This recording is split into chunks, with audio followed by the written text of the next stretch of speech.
Welcome, ladies and gentlemen, to the very first installment of the Real Horror Show. This is Chapter 1, folks. My name is Jack Torrance. I am joined, as always, by the lovely, talented Miss Nighthawk. Nighthawk, what's happening today?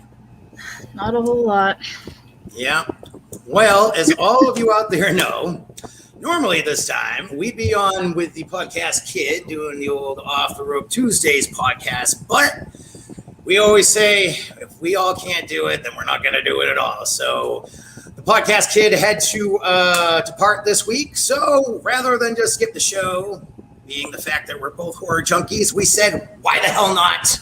We're going to give the people something a little different this week. So as you can see, we're already off to a pretty good start, I think.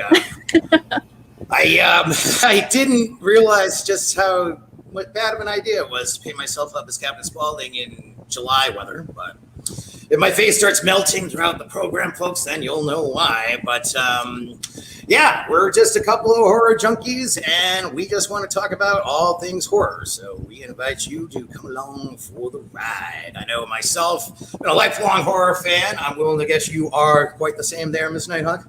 Sure am.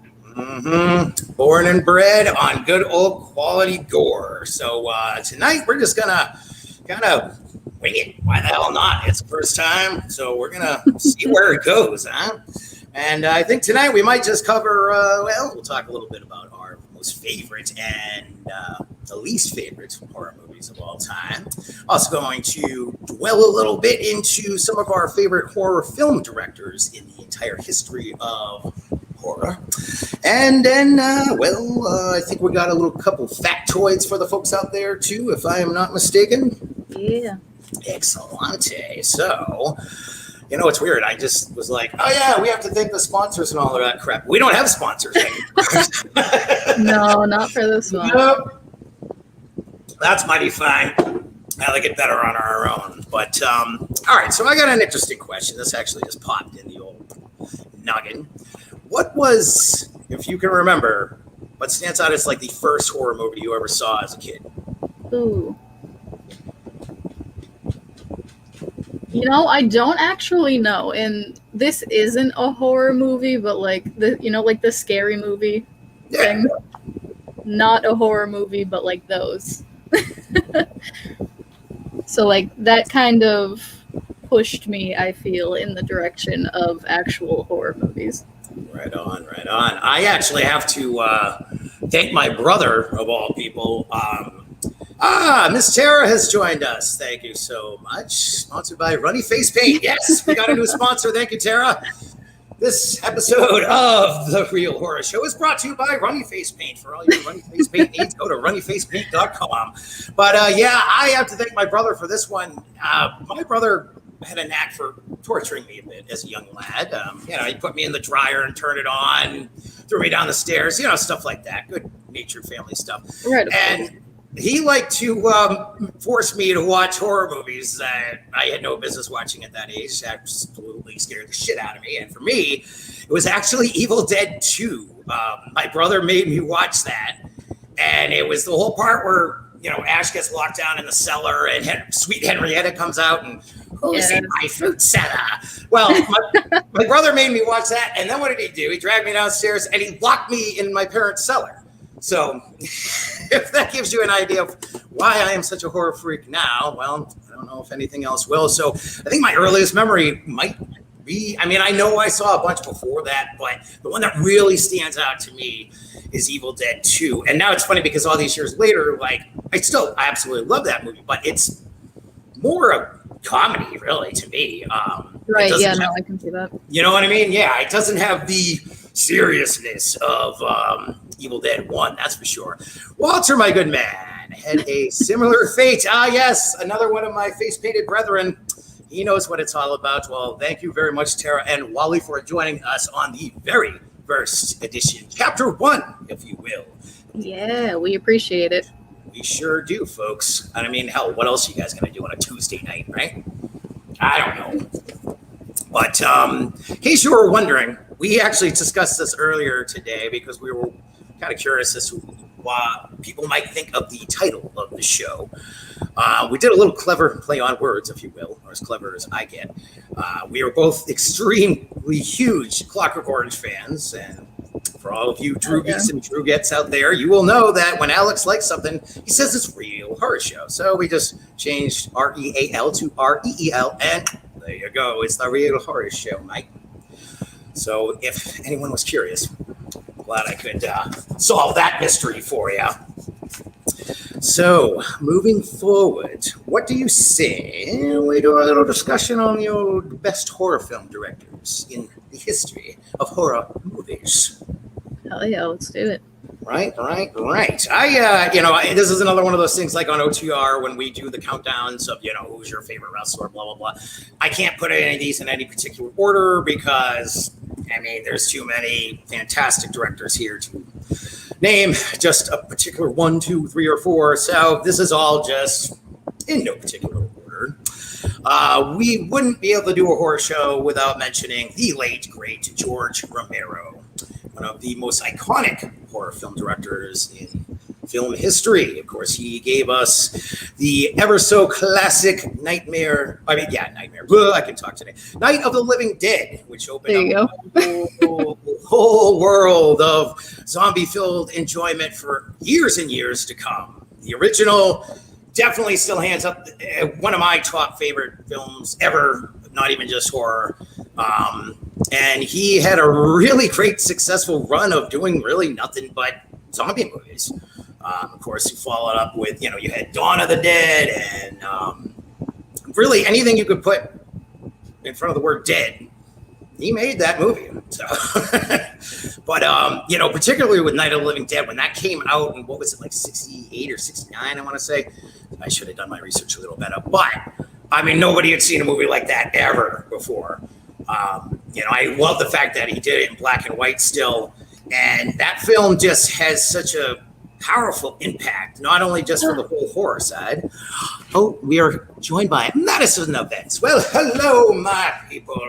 And hello to you. Welcome to the Real Horror Show. And so like I was saying, though, Night of the Living Dead, it had a really powerful political statement to it as well. Not to mention the lead actor in the film was an African-American man, which, most film companies weren't doing that a lot back then. So I thought that was very cool on George Romero's part. And it's one of those flicks, there's just not enough good things you can say about it. And George, we certainly do miss you, buddy. You are one of the all-time best. And there's no doubt about it. Without George Romero, you wouldn't have your Walking Dead. You wouldn't have any of the stuff that's out there now. That's how I feel, because he is the true godfather of the zombie genre. And then, of course, we just couldn't talk about good old film horror directors without Mr. Sam Raimi, who is responsible for the Evil Dead series. Now, out of, say, Evil Dead 2, Army of Darkness, which is your favorite, Miss Nighthawk? What was that? Sorry? Which is your favorite out of the whole Evil Dead Army of Darkness series? Oh, God. I don't know if I have a favorite. Right? That's the right answer, because there is no favorite, because they're all awesome.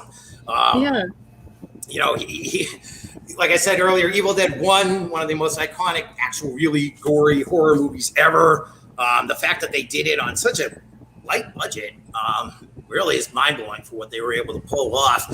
And then, of course, lead us to Evil Dead 2. I always found it kind of funny, too, that Evil Dead 2 sets up almost like Evil Dead 1 never happened. Mm-hmm. Tara put in her vote for Army of Darkness, a fine choice indeed. But, if you go back, first Evil Dead, they go to, Ashley, as he's known in the first one, and his friends all go out to the evil cabin.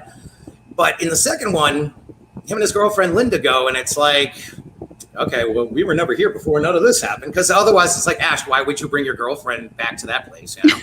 So I always thought that was kind of funny. I think, if anything, Sam Raimi was just like, and the great Bruce Campbell were kind of like, hey, let's make a joke about our movie. Because, like I said, Evil Dead 2 is awesome, but I think it's more comedy, really, than horror. Yeah, and that sure. definitely the same is definitely said for Army of Darkness, one of the most hilarious and just fantastic movies there will ever be. So obviously Sam Raimi is known primarily for the Evil Dead series, but he also directed another very, very fine horror film a few years back now. I don't know if you're familiar with this one. It was called Drag Me to Hell. You ever seen that one before? I haven't seen it, but it's on my list. Oh, highly recommend it. Drag Me to Hell was badass. It's all about this woman. She works at a bank, and she's really, a good person. She's trying to help people out, and this old lady comes in for like a loan, and her boss won't approve it. She gets denied. The old lady's going to lose her house. So like the woman is leaving work later that day. She goes down to a parking garage to go to her car, and she gets attacked like in one of the most violent, brutal fight scenes I have seen quite some time down in the parking garage. And then I don't want to spoil anything else for you, but a whole lot of heavy shit happens after that. So for all of you out there who have not seen Sam Raimi's Drag Me to Hell, put it on the list just like my girl Nighthawk did, because you won't be disappointed. He also did almost. Oh, sorry. No, please go ahead. Have you ever seen the movie P2? Yes, yeah, the parking garage, another parking Yeah, garage. it sounds similar to that. Yeah. Because like I said, Drag Me to Hell, the parking lot scene is really just at the beginning. But yeah, it is a vicious, brutal scene. So can't say enough good things about that on this show, can we? We like it violent, we like it gory, we like it bloody, we like it any way we will get it, folks. But also big shout out to Sam Raimi for creating one of my other favorite flicks in Darkman. Not a horror flick, but look it up, kids. Darkman, badass movie. Moving on, one of my all-time favorites, they're all my all-time favorites, what am I saying? But Mr. John Carpenter, truly badass man. He has made some of my all-time favorite movies, including Big Trouble in Little China. We have him to thank for Halloween. Without John, we never would have had good old Michael Myers. So thank you very much, Mr. Carpenter.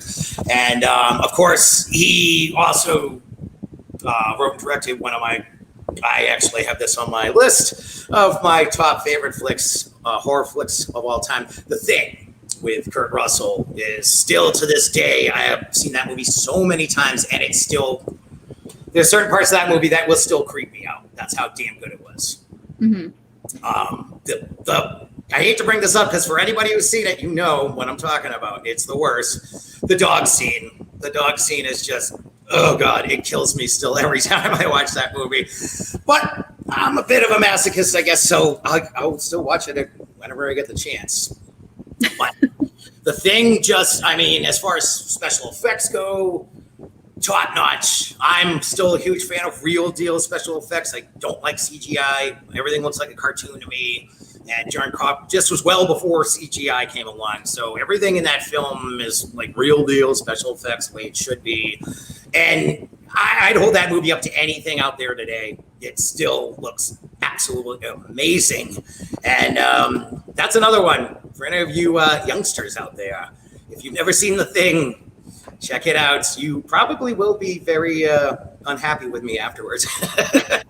Yes, Tara knows. Amazing practical effects. Yes, John Carpenter definitely knew what he was doing there. Walt knows. Supreme flick. See, I'm not the only one. I'm just not selling this myself here, folks. The fine folks out there in audience land do agree. Now, I'm going to have to go next with one of my personal favorites. I keep saying this, but this guy really, really is, okay? It's definitely Tobe Hooper. I am a complete Texas Chainsaw junkie. I love my Bubba. Leatherface is my favorite out of, Jason, Freddy, Michael, the whole nine. I love me some Bubba. And so really, there's not much more I have to say about him there. He is responsible for my favorite horror character ever, who was also based on a real life serial killer who is still my favorite real killer of all time, even though he supposedly only murdered like 2, maybe 3 people, including his brother. But that would be Ed Gein, who, thanks to good old Ed, we got Psycho, we got Texas Chainsaw, we got Buffalo Bill and Silence of the Lambs, and one of my favorite Slayer tracks of all time, Dead Skin Mask. So thank you, Mr. Geen, wherever you're rotting and burning in hell right now. We sure do love you on the old Real Horror Show here. But Tobe Hooper, of course, also responsible for Poltergeist, which is another one of the all-time greats. One of my favorite things about Poltergeist, actually, and this is why I love Tobe Hooper and why he was just such a friggin' nutbag when it came to making his movies. The part towards the end of Poltergeist when the mom is in the big open hole there that was like dug out, they were supposed to be getting a pool, and she's floating in it, and all the skeletons keep coming up, and she's freaking out and everything. Well, Tobe Hooper didn't tell her at the time that they were actually real deal human skeletons. So after they shot the scene and she found this out, she literally tried to fucking kill him. And she had like a complete mental breakdown for like a day or two. Because if you go back and watch that scene, it is pretty gnarly. I mean, she's all like up in these skeletons and whatnot. So yeah, big hats off to the late great Tobe Hooper and for blessing me with good old Leatherface. I can't thank you enough. We also got to mention Eli Roth, Cabin Fever, one of the coolest, most goriest flicks of all time. Still one of those I can never get enough of it. And I don't know about you. I'm more of the horror fan that I don't sit there and, oh God, I just go, look at that. That's hilarious. So that's pretty much what all of Cabin Fever was for me. I think that movie's fucking hilarious. But that's the main flick that introduced us to Eli Roth. And of course, he was also responsible for Hostel as well. And Hostel was, I don't know. Hostel was one of those movies I definitely will never forget seeing for the first time. What's your thoughts on Hostel there? Miss Nighthawk. Well, I'm sorry. You love it so much you just got lost in hostile territory, huh? I was reading comments. I didn't. Yes. So you're a fan of the Apple side. I can't see these. But yeah, what did you think of Hostel the first time you saw it? Squishiest of gore. Yes, Terry gets it. Squishiest of gore. I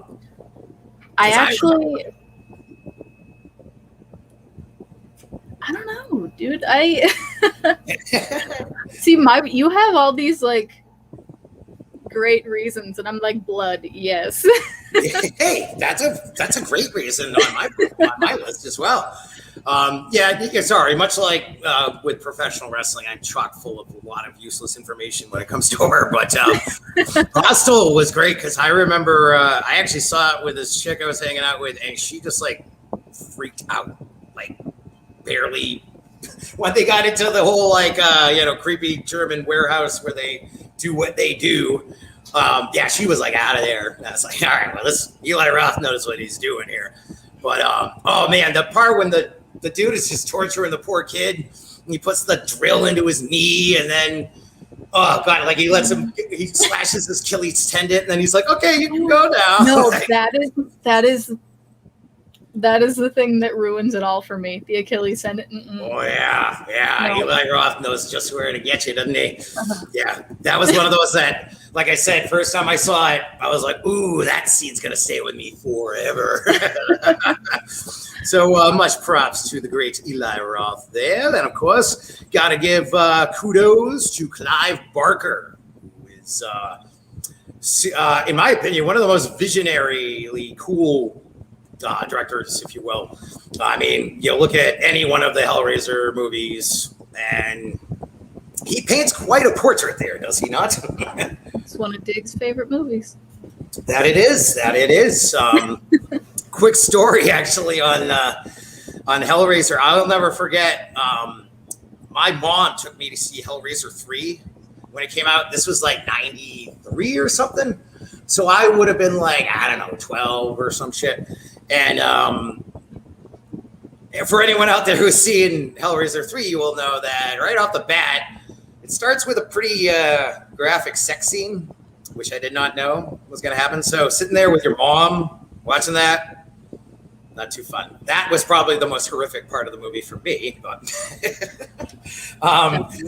yeah, I think it would be for anyone too. I'm sure it was for my poor mom as well.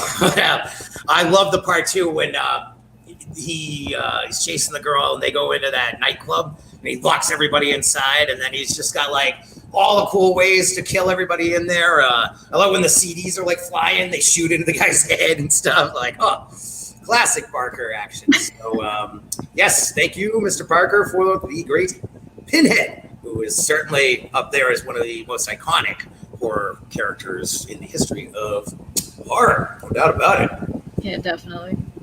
I love the Cenobites. I love that whole thing was just so cool, and the torturous ways that things happen in that movie. Hooks and chains and hooks and chains and hooks and chains, and a lot of fun to be had there.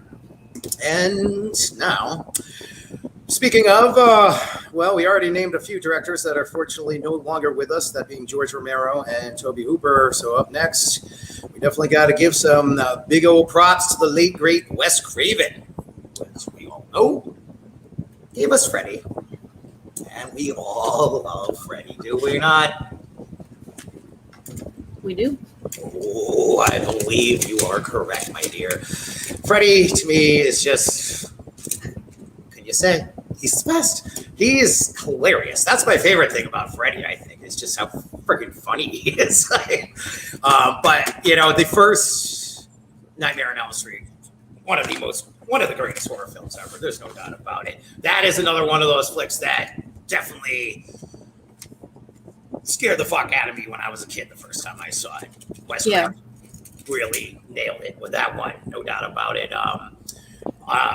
Obviously, the franchise was cranking them out back then. New Line Cinema back in the 80s was actually, there was a running joke for anyone who worked there. They called it the house that Freddy built, because the Nightmare on Elm Street franchise is really what made New Line Cinemas survive. Miss Tara says, do you have any modern horror that has caught your attention?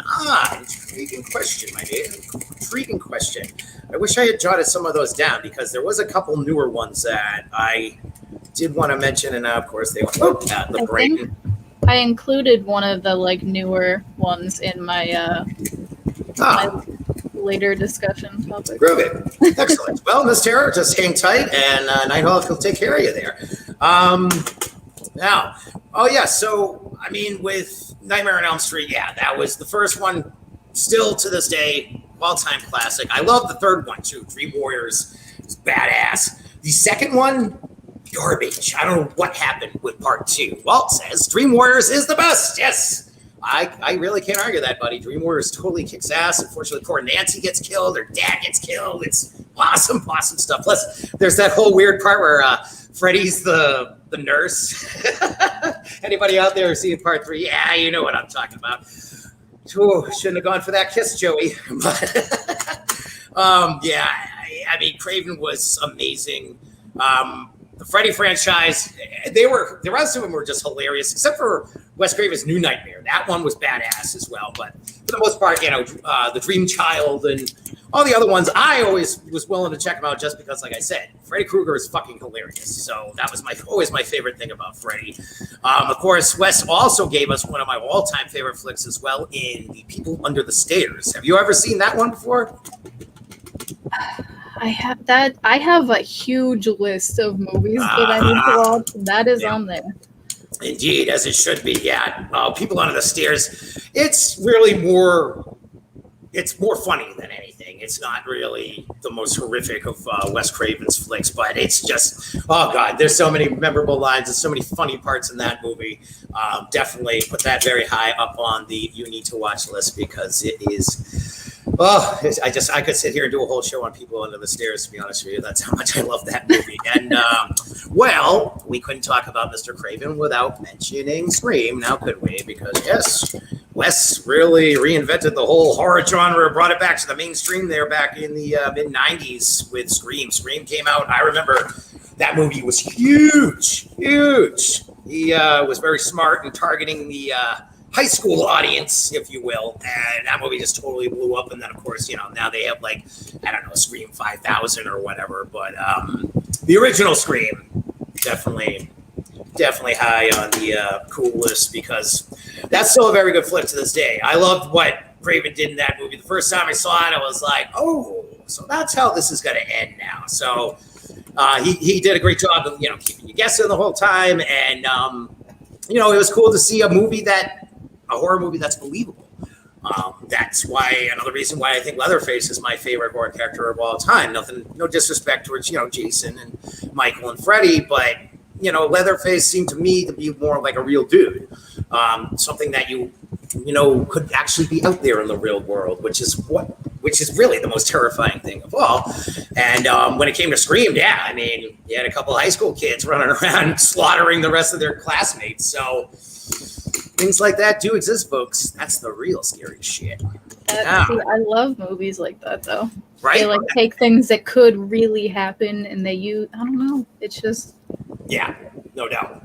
That's why, for instance, Silence of the Lambs, one of the all-time kings of all movies in general, because the idea of Buffalo Bill existing and kidnapping girls and trapping them in the friggin' well and giving them the hose again and all that shit is pretty fucked up, dude. So yeah, the real deal shit. I dig it, man. So we also got to give a shout out to Ridley Scott. I know a lot of people would say Alien, and Aliens, especially is not a horror movie. It's, Aliens is an action movie. But I don't know, man. I definitely call Alien, the original, a horror flick. It's sci-fi, of course, as well. But who could ever forget the first time you saw the chest burster scene? Yeah, right? Yeah. That is one of those that'll stay with you until your dying day. And then,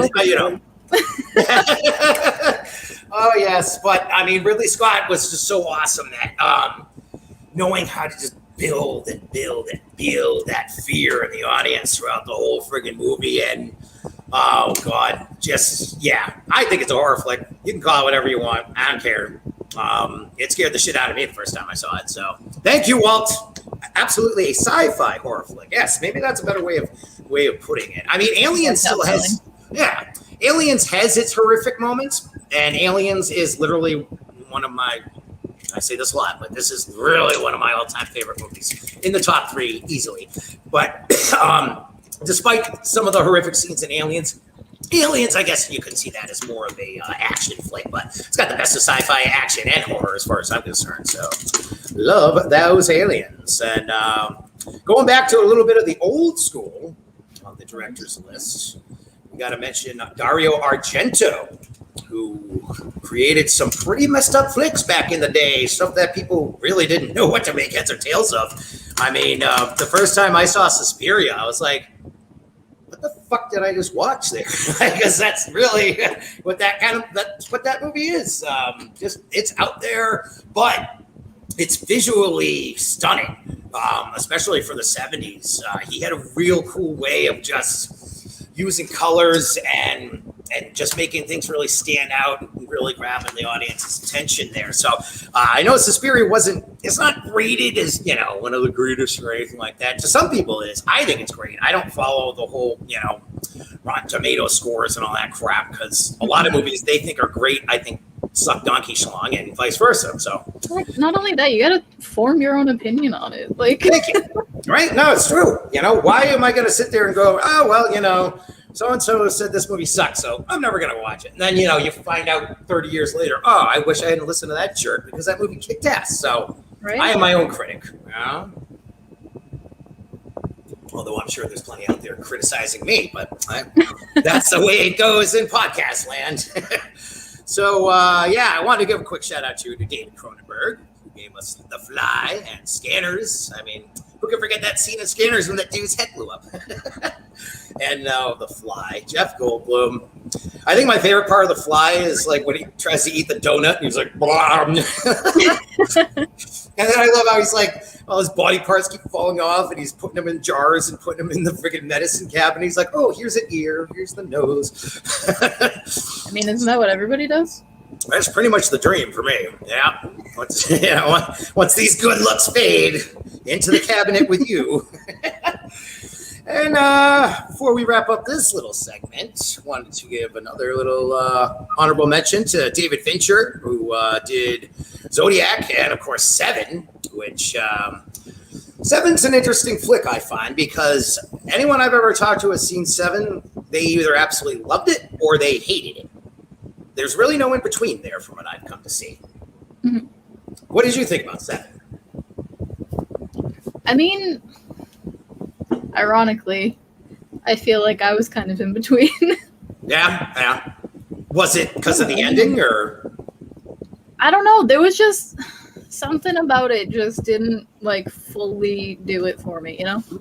So, the first ever in-betweener I've ever talked to about Seven, I'll be damned. Because, yeah, most people I talk to either really love it or they hate it because they're all like, oh, I knew what was going to happen. I knew what was in the box. Bam. Yeah, the predictability, you know? Yeah, no, I guess I can see that. I loved, I hate to say this about him now because we know what he's all about, unfortunately. But Kevin Spacey was friggin' amazing in that movie as John Doe. I don't know. For me, I think the main thing I love the most about that movie, Walt says, and the ones that hate it are wrong. Ha ha ha! One of my favorite childhood films. There you go. I didn't say I hated it. Walt's in. No. Yes, no. I think Walt's talking about what I said about how some people hate or love it. You know what I mean? Yeah.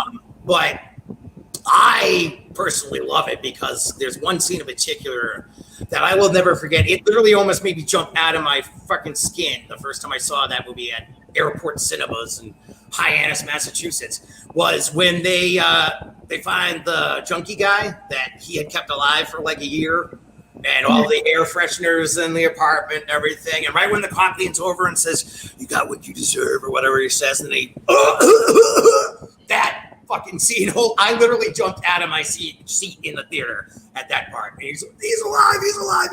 Like, I don't know. That to me just sold it for me. That's why I was like, yeah, I fucking love Seven. So, to each their own, I say. But yeah, the Junkie Man is what did it for me. And yeah, I mean, you couldn't really. Yeah, the other thing I kind of liked about it too is like, yeah, John Doe was killing these people, but in a way, in a creepy, weird John Doe kind of way, they all were doing something bad. I mean, the drug addict dude, for example, was like a child molester or whatever. So when the cop says you got what you deserved, it's like, you can't really argue that. Dr. Cox gets caught on. See? So Tara's down. But yeah, I don't know. Seven, one of those flicks. You either love it or hate it, I guess. So plus, I'm a huge Nine Inch Nails fan. So having the whole Trent element to it definitely didn't hurt. I even liked at the very end when the credits roll backwards. I'd never seen that happen in a movie before, and at the beginning too. So weird little things. Thank you, Mr. Fincher, who also did Alien 3. I find that to be a very, very underrated flick as well. Plus, I'm a Lieutenant Ellen Ripley junkie, so maybe it's just me. But anywho, last but not least, we got two that definitely have to be mentioned. But first, Walt says, Sloth got me so hard, still has that John C. McGinley as the SWAT member. Yes. Walt knows his Seven. Good man. So, yeah, to each their own. For some people, Seven is like Viagra, and for others, it's like anti-Viagra. There you go. Because apparently it gave Walter a boner. So good for you, Walter. Yeah, moving on from boners. Couldn't do a best directors list without mentioning Stanley Kubrick. I mean, I know most people would only say, all right, well, he did The Shining. He didn't really do any other horror movies, but it's the fucking Shining. So really, you're not going to include Stanley Kubrick? I don't think so. Otherwise, you're going to have to get some beef with this man right here, Jack Torrance. So be cool with Kubrick or else. Then, I mean, pretty much the coup de grace, the grand champion of horror directors would have to be Alfred Hitchcock. Because, I mean, hell, there was nothing out there before Alfred Hitchcock came along. Anyone who was doing movies like that, Psycho, The Birds, you name it. And then, of course, he had the Alfred Hitchcock Show, which I still watch the reruns on Me TV late at night with The Twilight Zone. Love that shit. But Alfred Hitchcock, oh, man. Talk about a director who knew how to absolutely terrify his audience without really, showing so much, if you will. Of course, the shower scene in Psycho, you know what's happening, but you don't see the knife like going into her or anything. And cinematically, it's just, it's phenomenal. And of course, that was another fine flick that was inspired by Mr. Ed Gein. So thanks again, Ed. But Psycho, The Birds is another great one. The Birds, another one of those great flicks that still holds up very, very well after 50 whatever the hell years it's been now, probably even more than that. I don't even know. Yeah, Hitchcock, I would have to say, I didn't want to say, oh, this one's the best and this one's the best, but you have to definitely say Alfred Hitchcock is the godfather of horror films. Tara says, Jack, how old were you when you first saw The Shining? Remember, we got to say Shining. We don't want to get sued. Oh, gosh. How old was I? I think I was in like 6th or 7th grade the first time I read the book, because I read it at a very young age, which I never should have done. my mom busted me with a copy of it and was like, no. And then I was like, I don't think so, man. I rode my bike to the library and checked it out on my own. And boy, did I regret that. But yeah, that is a great question, Miss Tara. I was young, I know, first time I saw The Shining, because I still have it burned in my memory the first time that you see the lady in the bathtub. Yeah, who could ever forget that? That to me is right up there with the sister in Pet Sematary. And I twist your back so you never walk again. Like, oh God, that's fucking still freaks me out to this day. So to not answer your question, because I really don't remember, Tara, I'm sorry. Too much bong resin and malted hops in the old dome piece, but I would have to say I was very young. It was definitely in the 80s. So if you happen to be there with me, someone out there watching, feel free to let Tara know. But that'll do it, I believe, unless we're forgetting anybody. Tara says, bathtub lady still creeps me out. Yep, I concur. She's all like molding and stuff, and no good. Just like the sister in Pet Sematary still creeps me out every time I do that. So. I mean, you listed 3 that I had, but I have 2 that you didn't say. Oh, so. Please have at it. Very shocked that you didn't mention Jordan Peele. Oh, duh, yeah. And to answer Tara's earlier question, as far as newer horror flicks go, yeah, anything Jordan Peele's done, I solemnly, wholeheartedly approve. Get Out was the first time I saw Get Out was like, oh my dear Lord, that's what's going on here. So yeah, Jordan Peele. Such a good movie, though. Yeah, no doubt. That good call there, Miss Nighthawk, because I totally dropped the ball on that one.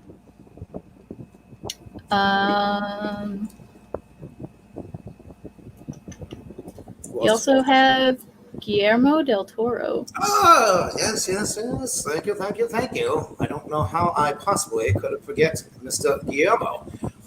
And there's another guy to add to Tara's question from earlier that, I'm a fan of anything he's done. I don't really think I've seen anything that I didn't like, to be honest with you. So definitely worthy to be on the list. Yes, me too. So excited about it, but also a little nervous. Oh, I was not aware of the Candyman remake. Yeah, I don't know how I feel about that either, because how do you top the original?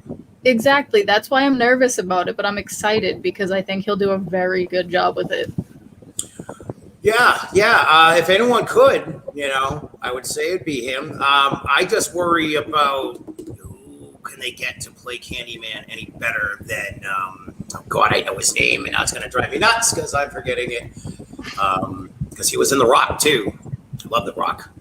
Stanley Goodspeed, but of course you are. No, oh God. If anyone out there knows the actor's name who played Candyman, please feel free to message us here on The Real Horror Show, because it's driving me nuts. I know it, and I just, it's Todd something. I know what it is, but I can't remember. But anyway, he was just born to play that role. I can't imagine anyone who's going to be able to compare. I mean, this is my big worry. Tony Todd. Thank you. I knew there was a Todd in there. Thank you very much. Yeah, this is my problem with remakes. But first, Walt says, since you're the good captain this evening, what did you think about Rob Zombie's 31? Loved it. I love 31. Oh, so man, good. 31 was awesome. Yeah. I think that was one of his best movies, actually. Yeah, I couldn't argue that. As far as Rob goes, and I just did this whole list and I didn't mention Rob Zombie. Man, I suck. Yeah, hello. But yeah, I love 31, Walt. I thought it was great. Zombie knows how to give you the gore and do it right and make you like, oh my. I mean, you had the Nazi dwarf. I mean, like, oh man, that movie had it all. It really did. Yeah, I love the ending too. Because I mean, who doesn't love Sherry Moon? But yeah, definitely thought it was great. To me, I would have to say, as much as I absolutely love House of Thousand Corpses, Devil's Rejects is got to be my favorite zombie flick. I really liked his Halloween redos, which, like I said, I really don't like remakes very much, but I liked Halloween 1 and 2. See, I liked it, but I wish he would have done like his own thing rather than remake, you know? I hear you. Yeah. I liked the idea of what he did with the second one. You know, the second one was funny too, because the first time I saw it, I actually didn't like it. And then I had to watch it again, and then it kind of warmed up to me a little bit. But yeah, he's kind of, I think he's great. I know he's kind of hit or miss for some people. Walter says, I'm hoping Zombie doing the Munsters isn't just a rumor. No, that is really happening, dude. Yes. Rob Zombie is going to do a Munsters reboot. I actually saw a thing the other day. Actually, I think you sent it to me that Kevin Nash, formerly Diesel in the WWE, has expressed interest in playing Herman Munster. So I'm like, well, you know, he's got the height at least. I don't know if he can do the laugh. But that's one of those, I don't know. I'm a Munsters fiend. I love the Munsters. What's still one of my favorite shows ever. I've seen every episode a billion times, and I still watch the reruns all the time. So I have faith in Rob Zombie that he can do this. I don't know if anyone else could pull this off, but that's another one. Like, I don't know who you're going to be able to get to play Herman better than Fred Gwynne, because Fred Gwynne was just the best, you know? But yeah, remains to be seen. I actually saw a thing the other day that Zombie, they weren't just like building the house, you know, on Mockingbird Lane. They're building like the entire Munsters town, I guess. So he's really going all out on this one. So waiting for that. Yeah, I hear good things. So we'll see what Mr. Zombie has in store for us. Tara says, is it going to be darker or lighthearted remake of the Munsters? I think knowing Zombie, he wants to keep it pretty true to the TV show. I think this might be a bit of a step out from his, you know, normal routine, because I'm guessing, you know, if he wants to keep it real to the show, then it's gonna be, you know, a comedy more than anything. I'm sure he'll spice it up in his own way and add his elements to it. But knowing Zombie, I think he's gonna be a bit of a purist when it comes to this. So chances are, Addison Events with us and says Diggy is back for a minute. Well. Welcome back, word, buddy. Yep. So yes, as in case you were just joining us, there is no Off the Rope Tuesdays this week, as our boy, our comrade, if you will, the podcast kid, had to step away from the scene this week. So we said we'll fill the void with some horror. So hope you're digging what we're doing out there, folks. But crap, we just tore off on quite a tangent there. I don't know where I started off with on that whole thing, to be honest with you. I done lost something there.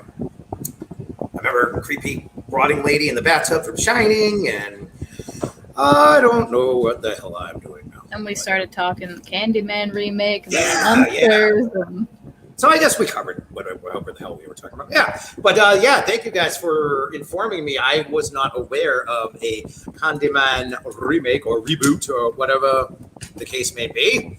Well, it says definitely got to have a chat with you about casting. Oh, well, we might have some openings in the future there, Walter. And I know you sure do know your horror too, buddy. So you never know where the podcast world will take us next.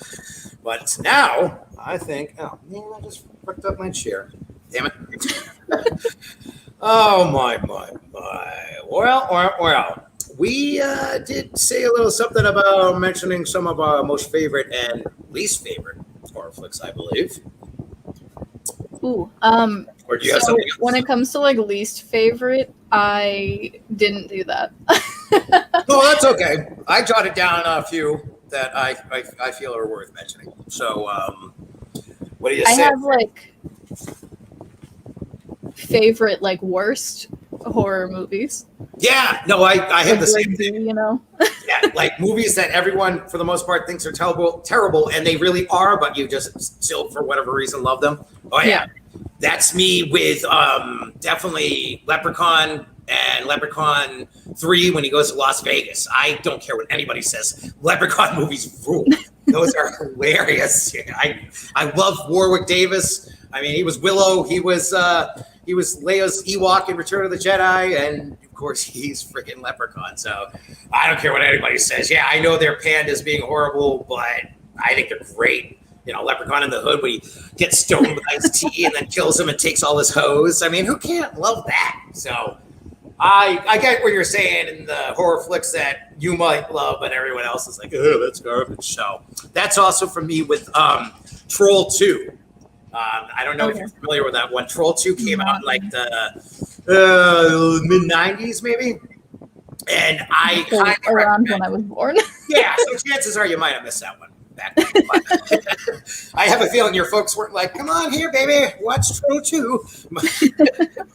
But Troll 2, no, you got to check it out. Troll 2, you will laugh your ass off at that movie. It's like, I don't even know. I don't really know how to put Troll 2 in a quick little nutshell here. Tara says, Tammy and the T-Rex is an amazing bad horror movie. So see, Tara's on board. She gets the whole, I think it sucks. I don't know what that is, but I want to write it down so I can watch it later. Yes, definitely. Make a note of it. And Troll 2, because, like I said, if you want to laugh, watch Troll 2. That movie's friggin' hilarious. I can't even. I'm trying to put it into words and I can't. It's just that hilarious. You got to go watch it. But what else did I have here? Yeah, the rest of them are the ones that I did pick are ones I really do hate. So those were the ones I could think of right off the top of my head that I really do like that most people hate. Leprechaun and Troll 2. So something about little guys. I love them. I don't know. Because the trolls are little kids too. But well, we're already talking about worst, so I might as well throw out some of the worst that I really do actually hate. And we'll see if anyone out there agrees. Jaws 2. Jaws the Revenge. Crap. Never should have been done. You cannot. I don't know what they were thinking. Like, oh yeah, we can make it just as good as Jaws 1. Yeah, right. They had all the same technical problems filming the movie that Steven Spielberg did in Jaws 1, but it was Spielberg, so he was able to rectify that. I don't even know who directed the second one. It really is not worth your time. As a matter of fact, sorry. No, please. I feel like it's when you have a movie, the first movie that is just perfect, essentially. It's almost impossible, almost, not exactly, but to have a good follow-up movie, Yeah, absolutely. It's a rarity. There's no doubt about it. There's few exceptions, like maybe Terminator 2 or Aliens, certain movies like that. But yeah, you want to. I mean, seriously, whoever in their right mind thought okay, yeah, we can do this. It's Jaws 2, man. We got this. No, Jaws is untouchable. You should have just been the first one. And it did not pay off. Oh no, it did not. No. All the Jaws sequels are just garbage. There was the third one, Jaws 3D. Now the premise of this one is they have Jaws at a aquarium, park with Orca the killer whale or whatever, sea lions and all that shit that people go to see, which are really horrible. But it's okay, so you got Jaws in a fucking tank. How is he going to get out and kill everybody? Somehow they found a way. Dennis Quaid and Louis Gossett Jr. probably regretting that one. But yeah, Jaws sequels, we don't like them. And speaking of horrible sequels that never should have been made, would be Book of Shadows, Blair Witch 2. You ever see that, Tripe? No, I loved the Blair Witch Trials. I loved that, but I couldn't bring myself to watch the second one now. Yeah, don't waste your time. It's another one of those. Had no business ever making that one. That was just another one of those, oh my God, we just saw how much money the original Blair Witch made, so let's try and jump on that gravy train. And they pooped out this piece of shit. I don't know what else to call it. So yeah, for anyone out there who hasn't seen it, don't waste your time. And if you have, I'm sorry, you're not alone. If you want to see it, go for it. But I wouldn't recommend it. I don't even know why I've seen it. Whatever possessed me to watch that crap. I must have been doing shrooms that night or something. And even then, hallucinogenics couldn't save that movie. So there's my review on Blair Witch bullshit too. Then the last two I got now, these ones really hurt me. These ones really get on the mosh can because they are sequels, if you will. I can't even call them sequels, really, with a straight face, but they're sequels to two of my favorite flicks ever. First off, we have An American Werewolf in Paris. Oh, God, just saying it angers me greatly. That was just complete and utter trash. American Werewolf in London, the greatest werewolf movie of all time, in my opinion. Nothing still to this day can surpass how great that movie is. Rick Baker won the Academy Award for Best Special Effects that year. The movie also came out the same year I was born, so obviously it rules. But it's just perfect. It's perfect. I love John Landis. He's amazing. He did Animal House. He did Blues Brothers. And then they were like, hey, it's been like, I don't know, 15 years or something. Let's make a sequel to American Werewolf in London. And it's like this cult of werewolves in Paris. And it's all, God, the CGI is so bad. So bad. These werewolves look like cartoons, dude. Like, yeah. Sickening, gross. Nope. Never should have happened. I have heard, however, that I don't know if this is true or not, but supposedly John Landis' son wants to do, like, I don't know if it's a reboot or some sort of a sequel to American Werewolf in London. So that could be interesting only because it's his son. But otherwise, another one of those like Jaws, just leave it unknown. And then, most of all, I think I actually hate this one most of all. Texas Chainsaw Massacre, The Next Generation. Matthew McConaughey has a robot leg. Yeah, no, that's a big part of it. I don't know why, but yeah, he has a robot leg. Renee Zellweger is actually in this too.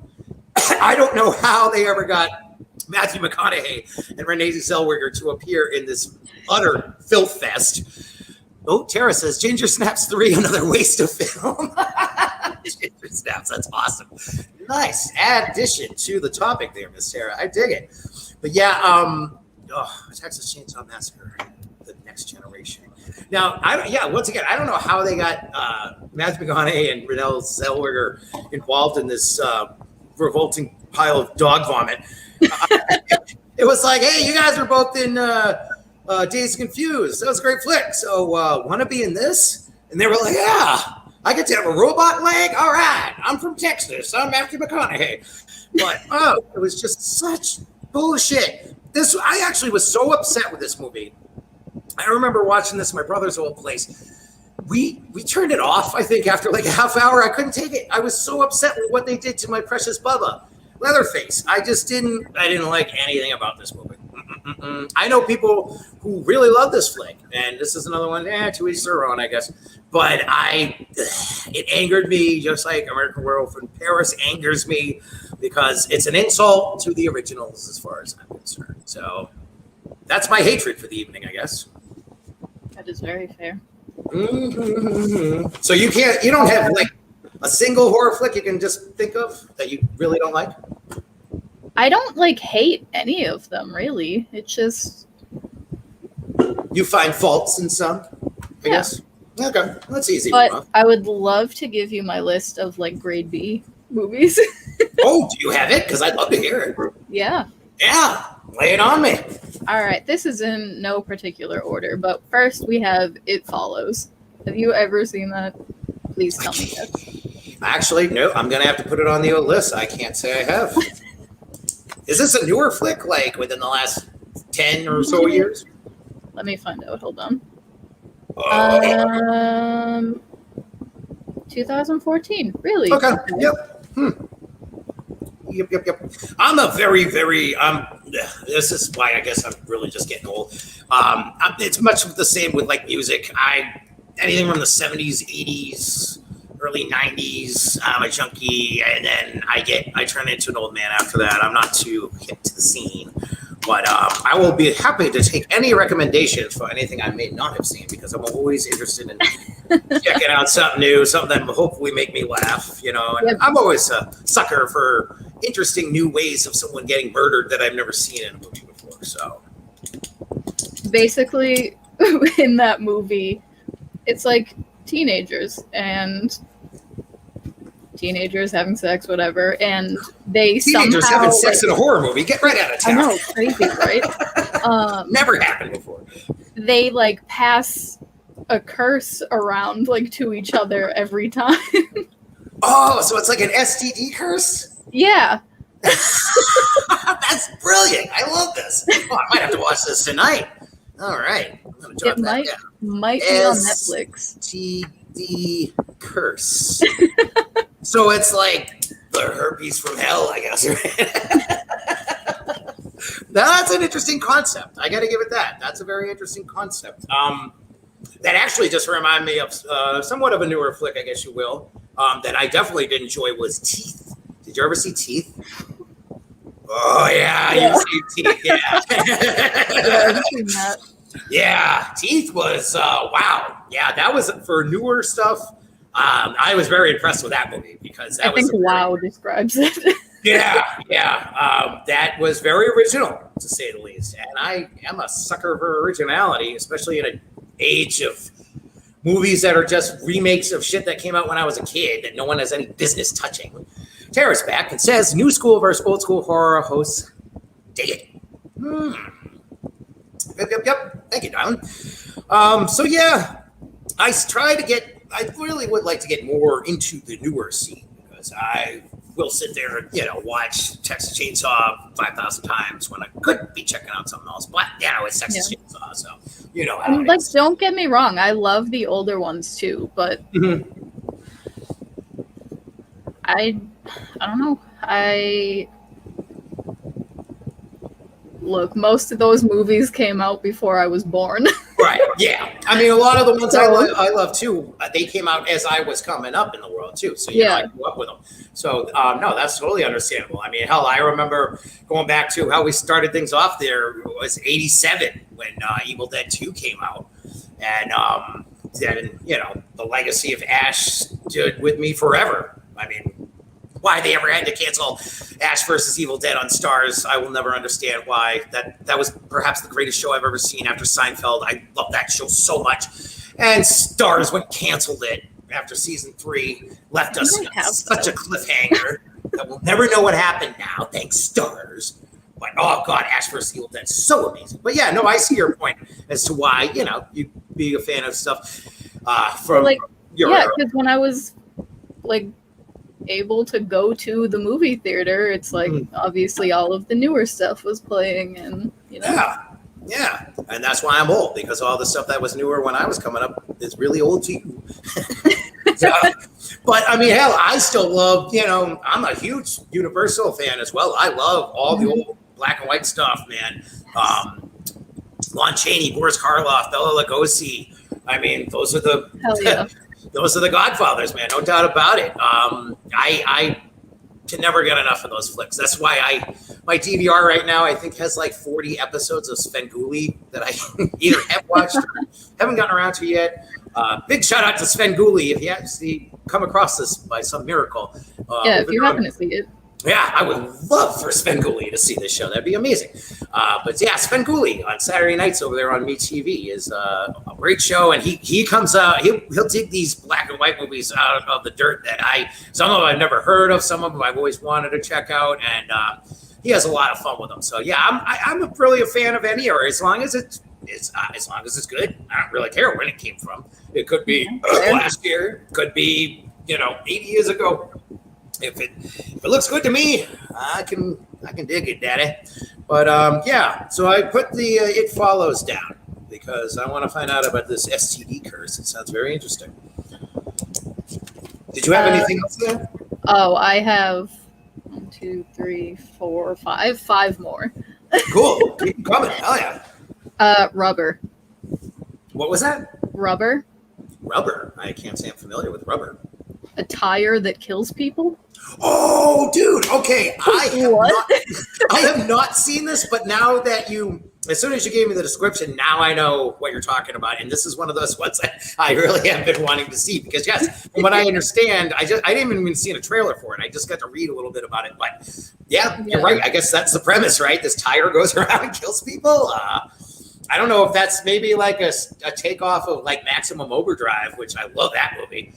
Great Stephen King story there about, all the machines come alive and start killing humans. So I guess in this case, instead of that, they just took the whole car and truck away and they were like, all we need is one tire to kill them all. So interesting premise, let's say. I mean, I don't understand. Now I got to see this because like how do you not get away from the tire? You just like run away. It's like kick it on its side, like it's like, oh, here's a tire. Uh-oh, what's he gonna do now? He's on his side. Nothing. I don't know. Dude, get up. He never deflates. He's possessed by the Michelin Man. Oh shit, we have fun. Oh man. Poultrygeist, not poltergeist. Poultrygeist. Poultrygeist. So is it possessed chicken then? Zombie chickens. Zombie chickens. Awesome. That sounds a lot like a movie I absolutely love, which is considered a horror flick, but it's way more of a comedy. Is Black Sheep, not the Chris Farley, David Spade Black Sheep, but New Zealand Black Sheep, and it's really about killer sheep. It is. Definitely one to put down on the list because, I actually have the DVD. I bought it up at Savers in Plymouth for like $1. I was like, what a steal. But yeah, Black Sheep. Once again, not the Chris Farley one.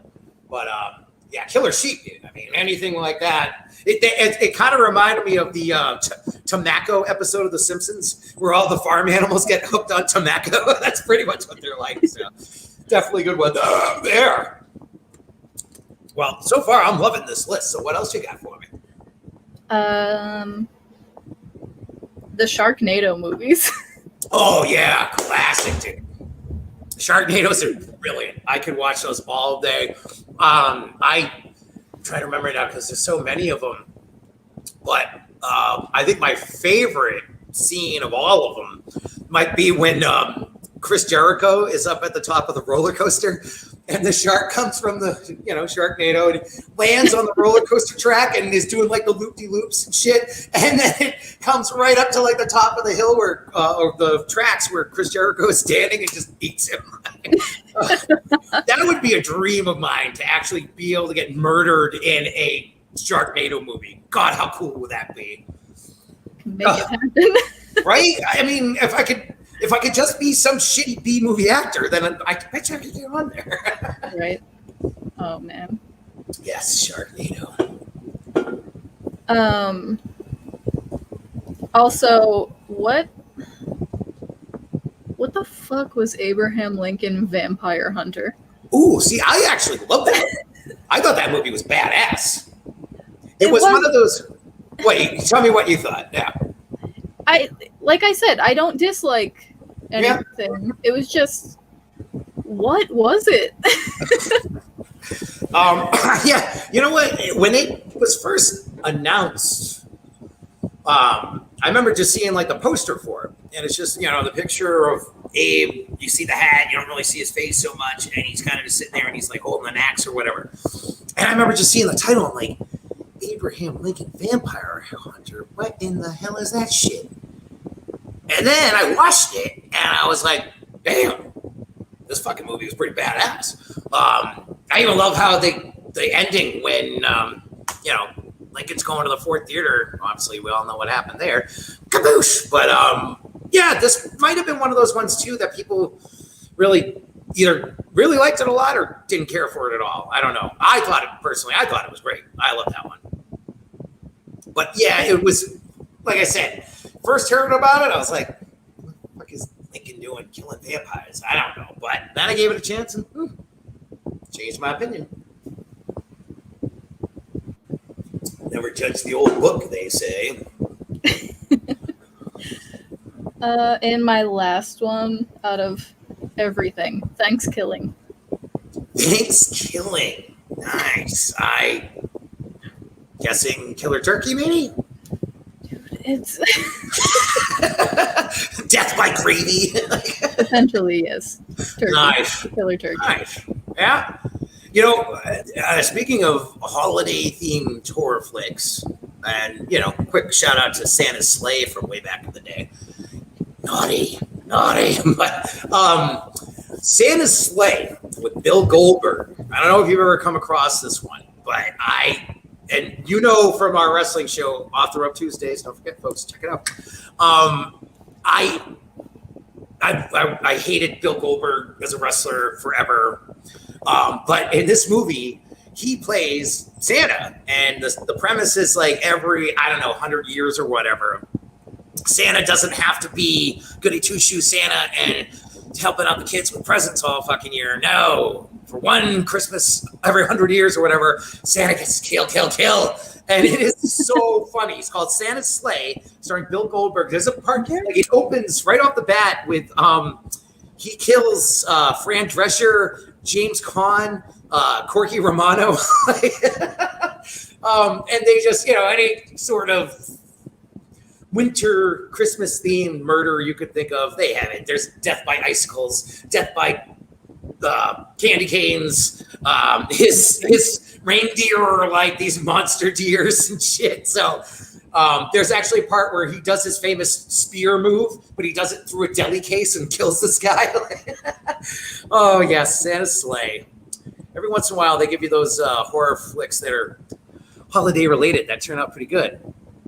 And Walter says, yes, Victoria, there is a Santa Claus, yes. So got to give Bill Goldberg props on that one. He did come through for me when it came to Santa's Sleigh. It's, not really a horror movie. Maybe some people would think so. I don't know why. It's just funny.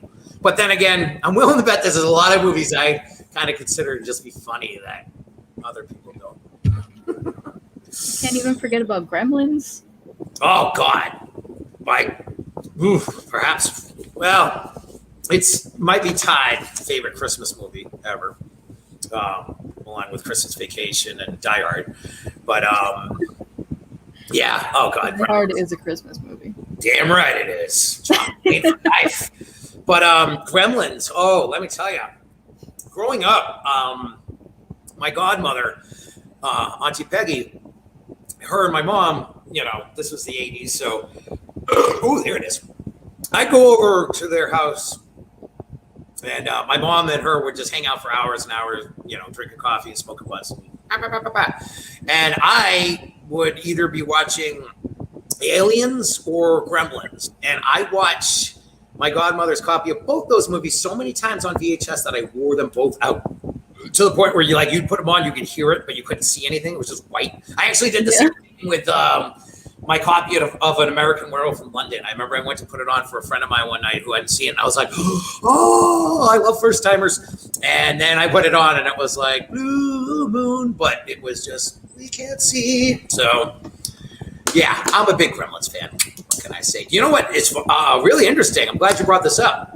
Do you know that the original script for Gremlins, it was going to be like a straight up R-rated horror movie?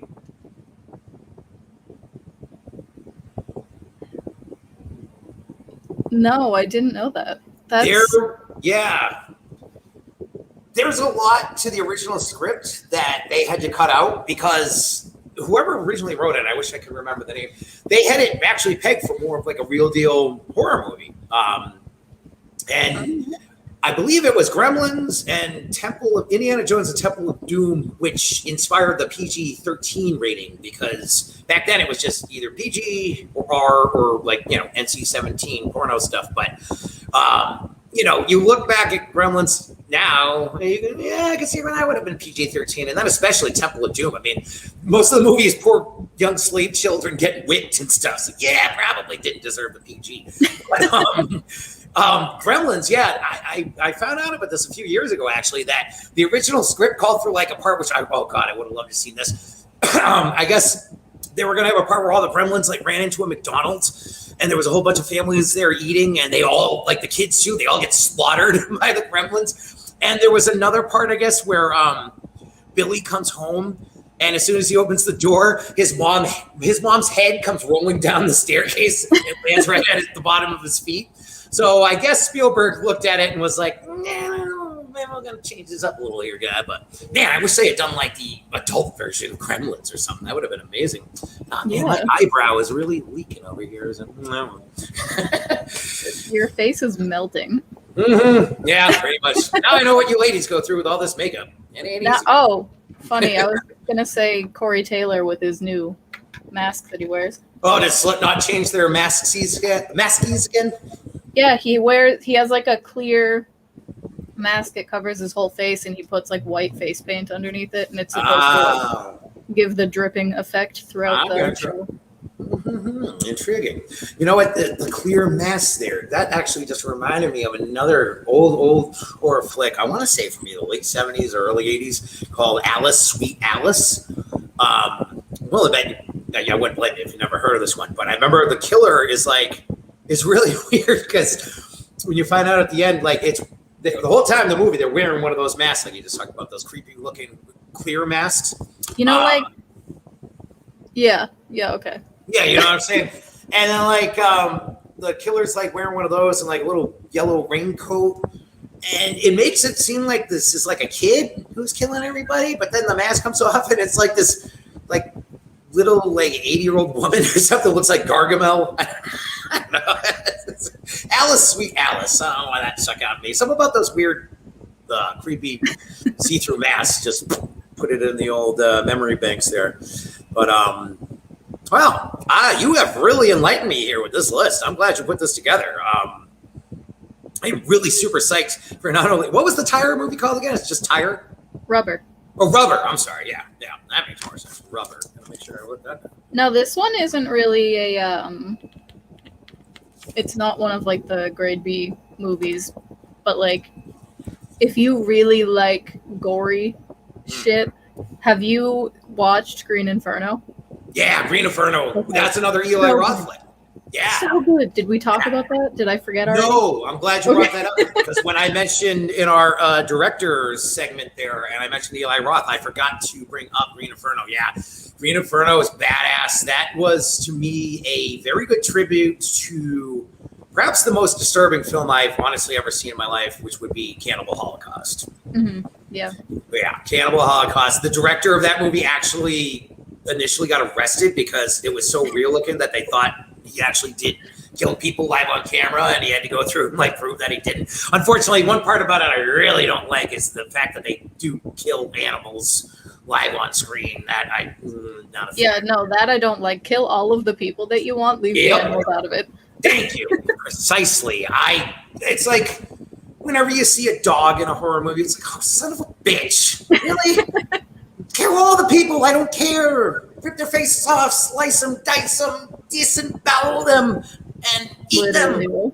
But don't kill the dogs and the cats. And oh, God. I always hate it. It's like, did you ever see that movie Fear with Mark Wahlberg?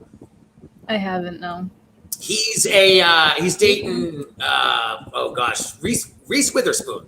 So like one of her first movies. Okay. Yeah. And he turns into this psycho obsessed boyfriend. She cuts it off, and then he gets really psycho. And like there's a part where him and his buddies are like coming to kill her and her whole family, and they have one of those doggy doors in the kitchen, and they're like, "Oh, where's the dog? Where's the dog?" And next thing you know, here comes the poor dog's head rolling through the doggy door. It's like, son of a bitch. No, I'm already upset. You could have just made that a human's head. I would have liked that a lot better.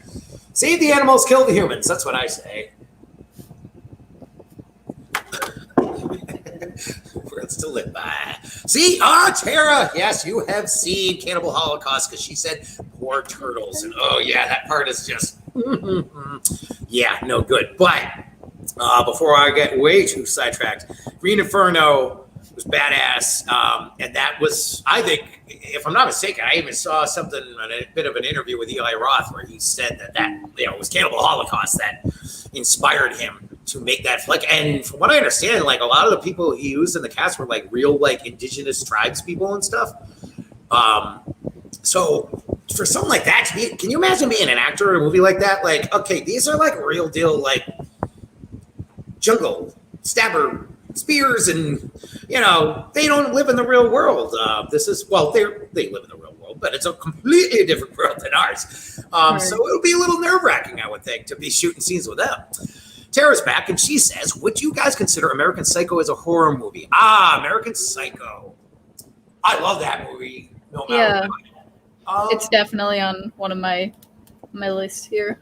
Yeah, I suppose you could. Yeah, why wouldn't? Yeah, you could call it. I think like satirical horror in a way, I guess. Yeah, because that's one of those too. That there's so many points in that movie where Patrick Bateman makes me fucking laugh my ass off. Right. The only part I hate is when he kills the poor homeless guy's dog. We could have done without that, but he was a psycho. So, but when they, he convinces that poor prostitute to come back, and he's like biting the other girl, and he chases after her in just his sneakers. He's totally naked with the chainsaw, and then she's running down the stairs, and he's like, and he drops it. I love the fact that it's very, what's the word I'm looking for? It's very subtle. But if you go back before that scene, you'll see there's a part where he is on the phone. This is like a couple days beforehand or whatever. And if you look at the background, he's watching Texas Chainsaw Massacre. So I thought that was always cool that, now that inspired him to kill somebody with a chainsaw. But American Psycho is great. And that's the kind of movie, that's a total mind fuck too. Like the ending, it's like, so did he just like imagine all this shit, or what the fuck's going on here? But thank you, Miss Tara, for mentioning American Psycho. I would, answer your question. I'm calling it a horror movie. Yeah, he does some pretty fucked up shit in that movie, and I love it. Like I always, actually, you know what? What is the real quick before we get off American Psycho? One of the creepiest parts of the whole movie to me, I think, is when he's, having sex with the prostitutes and he's just staring at himself in the mirror the whole time. Oh, that Patrick. Yeah, that was pretty much the day I was like, all right, Christian Bale's fucking cool. No doubt about it. Because nobody else could have played that role better than him. Did you know they had a sequel to American Psycho?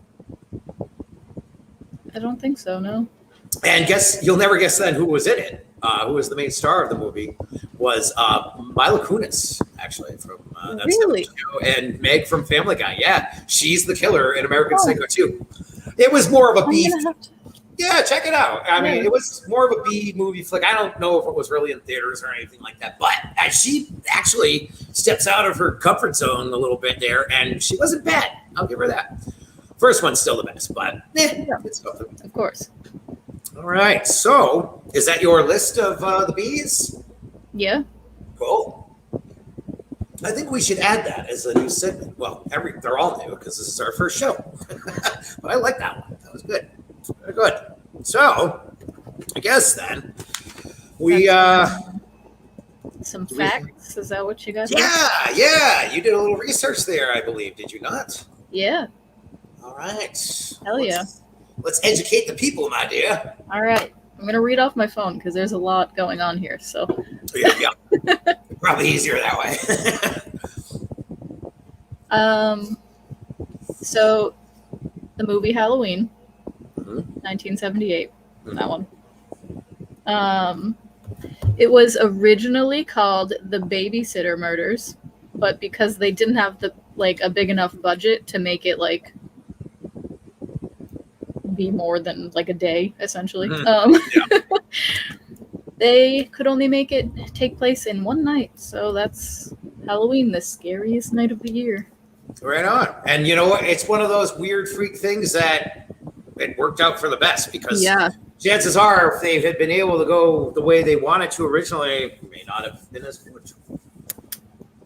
So you're right. Speaking of Halloween, before you move on, though, we actually talked about this a little bit before we went on the show. Do you happen to know the origin of the Michael Myers mask? I do. That's my next thing. Yes, you got it.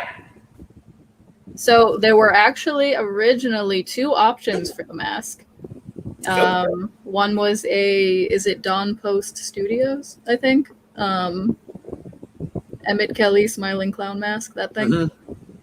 So they had that, and they threw on some frizzy red hair, and it was kind of it was a homage to how he killed his sister.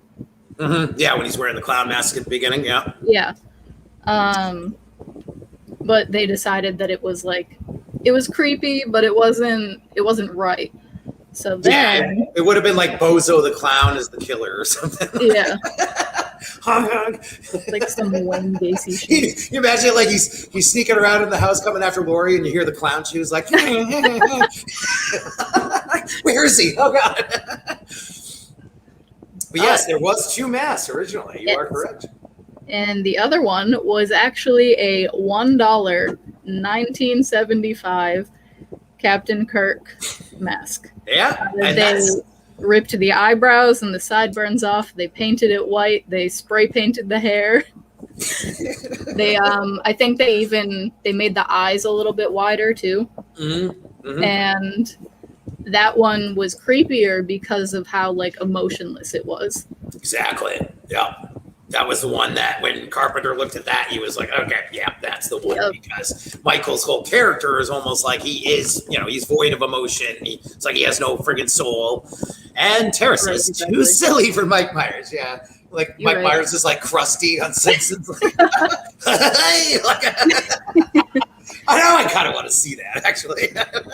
Like Killer Clowns from Outer Space or something, but Halloween for that movie. Oh God, another classic, right? Like Attack a Killer Tomatoes, any of those glorious flicks. But yeah, I've always found that fascinating. I just find weird shit like that fascinating. But yeah, it was a freaking William Shatner Captain Kirk mask. And I love that fact that you said they took the sideburns off. I'm like just trying to envision. Shatner, they're modeling with these big like mutton chops on or something like that. Imagine if they left those on. Yeah, but Michael has sideburns. It would have been fitting for its time, being that it came out in the 70s. But yeah. Yeah, here goes Michael Myers, all void of emotion, but he's got these killer like Elvis chops on his face. Oh boy, what could have been? All right. Before I carry on, I have 5 movies with 5 facts about each, so yeah, I really stuck with the 5 thing there. We have no producer. We're in charge. We can do whatever you know what? We can go as long as we want. So although all the girls in the movie are supposed to be like in high school, Jamie Lee Curtis was the only teenager at the time of the movie. That is correct. Yes. Her main friend there, she's the girl that at the point more towards the beginning, they're getting stoned, and she's like, "Oh my God, it's my dad," because the dad's the cop and stuff. But yeah, she was a little older. Jamie Lee Curtis was only what, like 18? I think so. Yeah, wow. And who would have guessed she turned out to be one of the greatest protagonists in all of horror history. I actually just recently saw that last Halloween movie that came out in like 2018 that she was in, which from what I understand, they're doing a sequel to.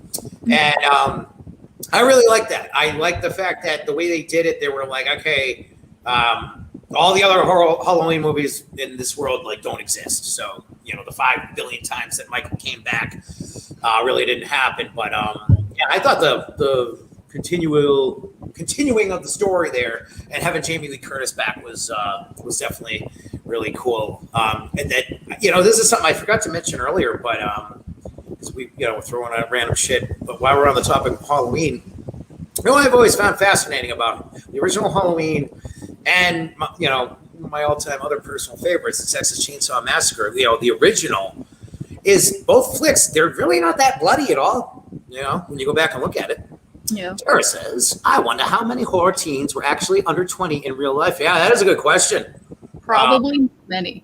Yeah, I wouldn't doubt it. Especially back in like the late 70s and early 80s where they were just cranking them out.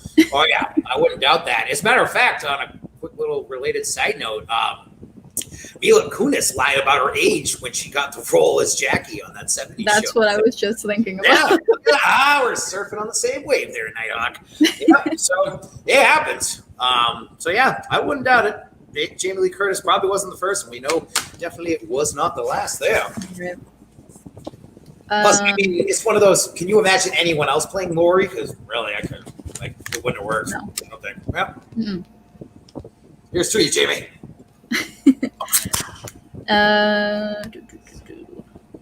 Oh, that is So the fictional town, Haddonfield, Illinois, it was based on screenwriter Deborah Hill's hometown of right on. Haddonfield, New Jersey.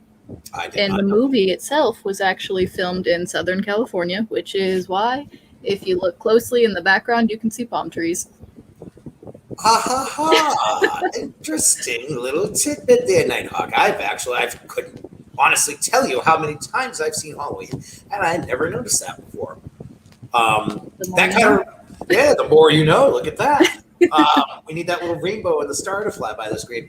But that's like an interesting factoid about Gremlins.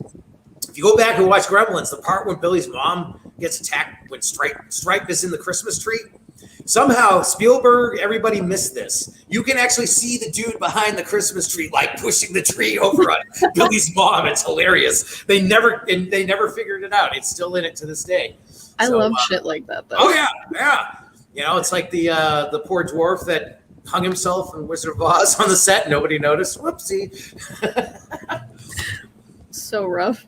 Oh yeah. That's entertainment, folks.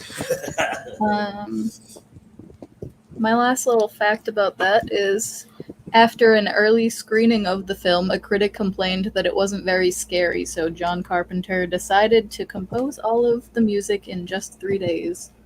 Nice. Wow, that is very intriguing as well. I know Carpenter is big on doing the music for his movies big time. I mean, I know he did it for Big Trouble in Little China. I believe he did it also for The Thing. So I guess that's really where he got the idea for it, because he actually isn't bad. I mean, I still love the theme song to Big Trouble in Little China. Big Trouble in Little China. That was Carpenter. So, well, yeah. So just when I thought I knew it all about Halloween, Nighthawk comes in here and serves me up some education. That's what I'm here for. You do it well. You do it well. So is that? Oh, what's that? I was going to ask if you've ever seen Terrifier. Yes, Terrifier. One of the newer ones that I mentioned earlier. Thank you. Yeah, I have seen that, as a matter of fact. I watched it like last year or something during the whole COVID bullshit, because it was on Netflix. And all I really had to see was the creepy looking clown picture. And I was like, okay, I'm going to check that out. I love him. Mm-hmm. Yeah, he doesn't. That's right. He doesn't say anything the whole movie, does he? Nope. Yeah, that's right. Mm-hmm. Yeah, no, I like that one. That was another like, oh, cool. Here's some more interesting kill scenes that I've never seen before. This isn't even a thing that I have written down for it, but the actor who played him had experience, I guess. What sort of experience? With like experience? No, I don't know if it was like he was around it or he like played a mime at some point. Oh. So then when it came to the character, he had all of that like knowledge and he used that to do it. That would make sense. Wow. That would also explain why he doesn't say a damn thing the whole movie. Yeah, so thanks for bringing that up, because I get foggy here with certain topics. But yeah, there's more of these newer horror flicks that I have come to see in the last couple of years that I really did like. So I'm always up for something interesting, something new. I never get enough of that wonderful horror stuff. See, this is why sometimes we'll have to like go back and forth. I'll tell you about like the best old school movies you've never seen, and then you tell me about the newer ones that you really want me to see, and we'll flip flop. Yes, hold on. I saw a comment earlier. I meant to put it on the screen, but I didn't. Walter is back, and Walter says you guys should end the episode with horror homework for each other. Well, look at that. We just did. Thank you, Walter. She's going to write down all the newer movies that she thinks I should see, and I'm going to introduce her to all the classics that came before her time. And Miss Tara says, so is art a clown or a mime? The answer to that is yes. Yes and yes. A little from column A, a little from column B. Yeah. So, I guess he is, because he doesn't say nothing the whole movie. He certainly gets his point across without words, does he not? And definitely. He's a clown. So maybe not as handsome as this one, but yeah, I really, just such a freak. I honestly just use any excuse I can to pay myself up like Captain Spaulding. So there's our, that's where our big budget for the show goes, folks. Yeah. If this happens again next time, don't be surprised. Something to keep on the lookout for in the near future. So in Terrifier, I don't know how accurate this one is, but I saw it and I thought it was interesting. So, the ambulance that drives past Dawn while she's like sitting in the car listening to the radio and all that, apparently it was unplanned and it was a real ambulance. Oh shit. One of those random bizarro scenes that just came from out of nowhere, they didn't plan for it, and it actually happened to work for the movie. So yeah, that's pretty cool. Yeah. This eyebrow is driving me crazy. There were some things that I found about this one that there were like contradicting things. Are you good? Yeah, I was trying to fix my horrible eyebrow. I just made it worse, but yeah. So on one thing, I saw that the actress who played Tara, whatever you want to call her, she insisted on remaining tied up between takes of the scene when she's like tied to the chair. Yeah. So she would be able to feel mentally as if she were really tied up. Wow. I don't know if that wording makes sense, but no, I get what you mean, and hell, that's some serious dedication to your to the role, to your character. Yeah, really getting your in the headspace there. Yeah. I always found that fascinating as well when it comes to actors, like how they can do certain things to really get themselves into that character, and some of them can be pretty like, wow, you really did that to yourself, damn. Like even in The Revenant, I know like Leonardo DiCaprio actually ate the friggin' bison liver or kidney or whatever the hell it was, and he got his ass kicked in that movie for real, and that's what made it great though, because I love The Revenant. So I mean, the bear scene alone should probably be mentioned on this show, because that is one of the most violent scenes I've ever seen in any movie. So kudos, Leo. I gotta remember to bring my makeup with me next time. This eyebrow over here, really fucking with me. So there was another thing about that, and I'm not sure actually which one is true. So there was like she wanted to remain tied up because she wanted to feel as if she was actually tied up. But then there was another thing that said she refused to be given a break, explaining that she was doing it for the women who actually had to endure such horrible situations. Well, that makes sense. Trying to think now. If I'm not mistaken, I mean, I know he didn't do anything to her that she didn't, wasn't comfortable doing. But it's like the actress who played Sally in the original Texas Chainsaw.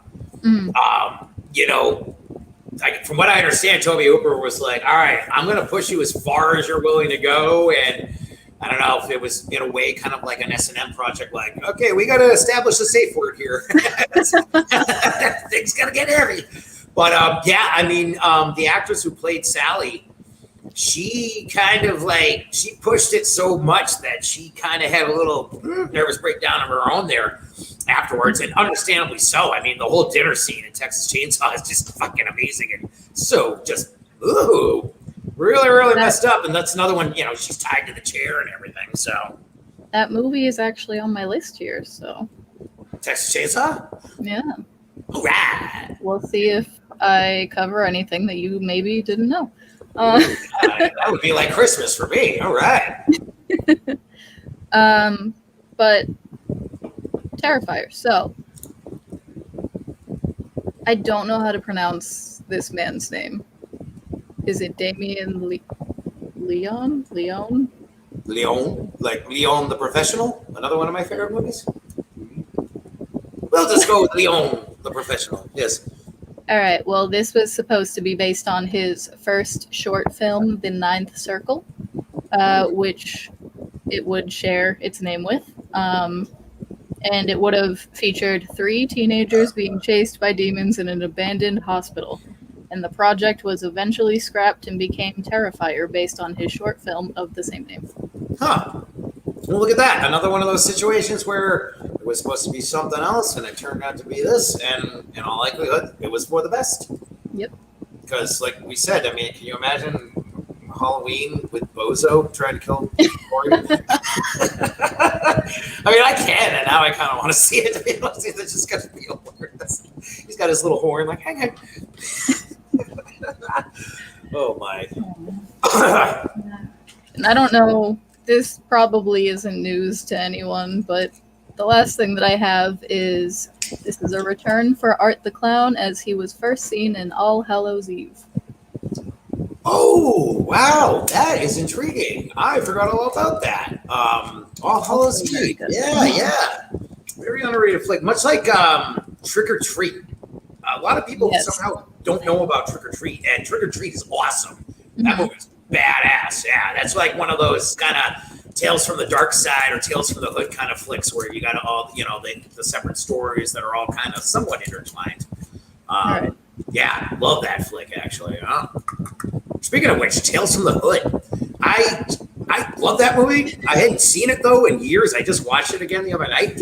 I forgot how fucked up that movie is. Like, always loved it, but I hadn't seen it, since it first came out. I remember seeing it in the theater with my brother, but, yeah, the whole, especially in our society today, you go back and watch that movie, and boy, did they make some big-time political statements in that flick back then. I mean, you have the whole part where the poor guy gets murdered by the cops, basically just for, being black. And then there's that whole part with Corbin Burnson as the ex-KKK guy who's really still a fucking racist piece of shit. And all the souls of the slaves get they come back in the form of the little puppets, and they all kill them and shit. But yeah, I had forgotten how fucking really brutal and holy shit, it still really identifies very much so with today's society, unfortunately, of Tales from the Hood. So another one to go back if you haven't seen it in a while. Give it a gander, folks. Jot that down. Yes, Tales from the Hood. Badass flick. Have you seen the Midnight Meat Train? Oh yeah, Midnight Meat Train was badass. I like that movie. Yeah, that was fun. You will never look at the T in Boston or the subway in New York or anything like that the same ever again after watching that movie. Good times. Well, I have some stuff about that one. Ooh, lay it on me. So this was originally meant to be a sequel to Candyman. Ooh, wow, we will. I don't have any more information on that. I wish I did, but interesting. Right? Yeah, it did. So I wonder if that was going to be the case, if it had turned out the way they had thought. I wonder if Tony Todd would have been reprising his role as Candyman then. Would have had them bees all up in the subway and whatnot. Yeah. Candyman.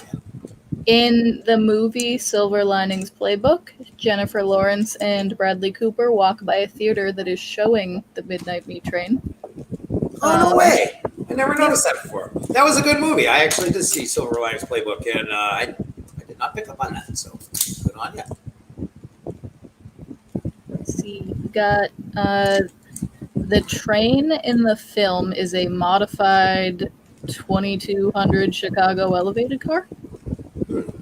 I don't know. I know nothing about that. Yeah, this is where we need Sheldon from The Big Bang Theory to tell us the history of trains or something.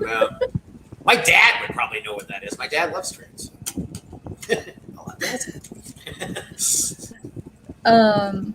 What do I got here? Vinnie Jones has no lines in the whole film apart from one word at the end where he says "welcome." Yep, I like that too. That was fun. Yeah, that was one of those I came across randomly late night, probably all fucked up and whatnot. It was like, hey, I'll check this out. Midnight Meat Train sounds pretty neat. I like the title already. And then it was one of those, by the time it was over, I was like, all right, I'm glad I done did that. I had so many questions when I first saw the title. I didn't read what it was about. I was like, I just need to watch this. Right? Like, yeah, you're right, because that title could mean a lot of different things when you think about it. So Yeah. anything from like a midnight McDonald's on the subway to like, some sort of, porno or something. I don't know. Literally, though. There's a lot of options with that title. But yes, we know it was all about a different kind of meat. Getting handed. So the last thing that I have is the killer you see before the title card is actually Leon on his first night at his new job. Oh, no shit. Well, how about them apples? The more you know. Right? Yeah. I was also just thinking real quick, we're doing a horror show. I got to get some quick props out to Japan. Because Japan makes like the most fucked up horror movies you will ever see. If you've never seen the movie Audition, watch Audition. Oh, yeah, you won't be the same after you watch Audition, trust me. Japan is like, they love their wrestling, they love baseball, and they really, really, really love their messed up horror. Plus, they also love like 80s metal bands, so maybe I should move to Japan. Tara says, fall down the fun fact rabbit hole. It's good for you. It is. I agree. Yeah, I'm doing this hole. Look, it's right here. Go down. Boop. There we are. Let's see how deep we can go. 13 Ghosts. I don't think I've ever seen that, actually, I gotta be honest. Well, you're gonna learn some stuff. Was there actually 13 of them, or is that just false advertising? It's a surprise. I like it, a surprise. So the special effects and sound mixing were so elaborate in this film that many people claimed that the movie was physically painful to sit through. Ooh, I like it already. That's intriguing. Right? Yeah. It's like the first time I saw Saving Private Ryan in the theater. I'll never forget coming out. There was this poor woman who was just ralphing barely outside of the theater because, that handheld camera the whole time. I guess she got some motion sickness or something. But yeah. So I like when it can have that kind of effect. Intriguing. Yeah. Yeah, there's certain like sounds and stuff. I looked this up online that can, they've actually been used in torture situations and stuff like that. So certain directors and whatnot incorporate these kind of things into their films just to really fuck with people's heads. So I like it. I'm gonna see. Sorry. Oh, no worries. Yes. Okay. Where was I? Okay. Gonna bring this up really quick. Ooh, here comes some special effects here, folks. I had to find it. Okay. Budget is huge. Can I put this up? Are we gonna be like? Wow. Vince McMahon's already taken us down twice because the author up Tuesday show, so why not go for it and see what happens? All right. Of all the creature makeup created for the film, the Angry Princess required the longest time to apply at 5 hours. Ooh. Yeah. And there she was. I can see why. That is pretty gnarly. Yikes. She said, titties out. Boobies! Guess we're going to have to put a warning up, folks. Yeah, surprise. Right? It's fine. They're, surprise. I mean, they're ghost titties. It's fine. Yeah. It's all good. Everybody loves some ghost tits. It's all good. Mm-hmm. Yeah, we shouldn't get any trouble for that. I mean, yeah, no, it's fine. Yeah.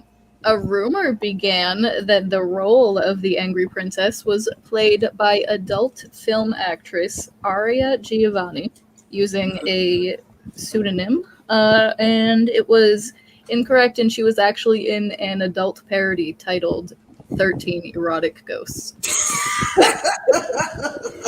Oh, God, yes. Horror-themed porn parodies. How hilarious. There's one... Actually, you know that... hold on. Walter says, you got to see 13 Ghosts. It's actually a remake of a Vincent Price film of the same... Okay, I thought the name sounded familiar. So I love me some Vincent Price. So that is very intriguing. Thank you, Walter. Ghost Titties, yes. Hashtag Ghost Titties. Tara gets it.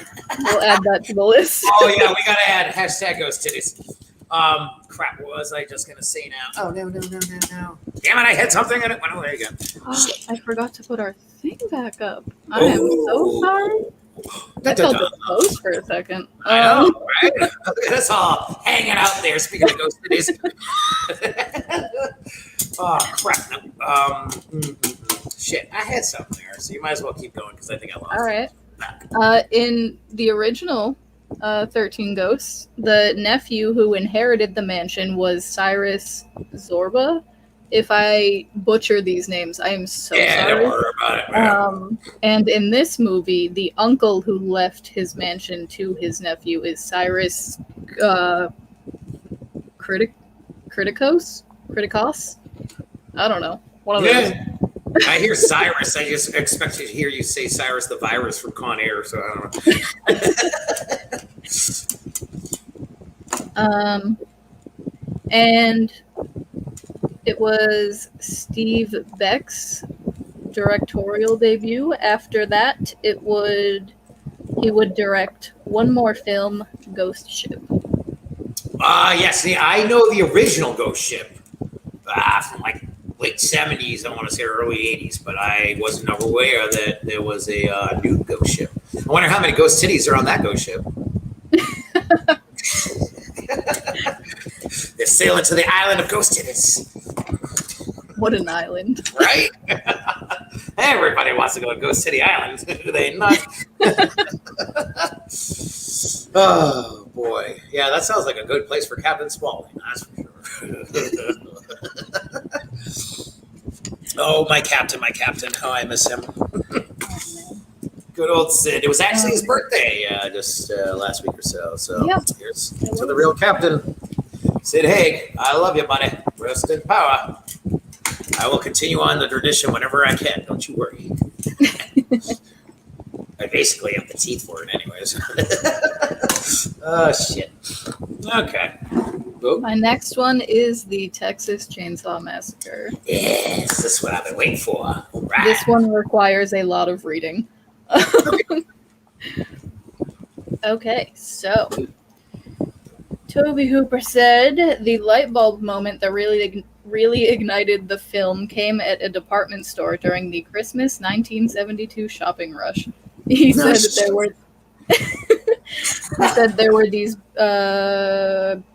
big Christmas crowds. I was frustrated and I found myself near a display rack of chainsaws. I just kind of zoned in on it and I thought, I know a way I could get through this crowd really quickly. So he went home, sat down, and the whole story came to him and he wrote it in what he said felt like 30 seconds.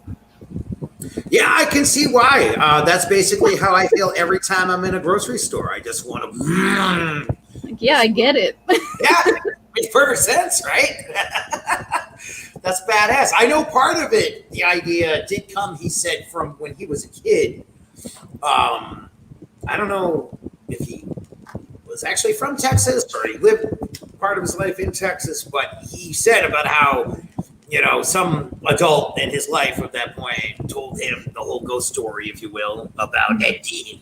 And that always stuck with him all those years until he grew a little older and said, let's make ourselves a movie about people who like to eat and wear faces.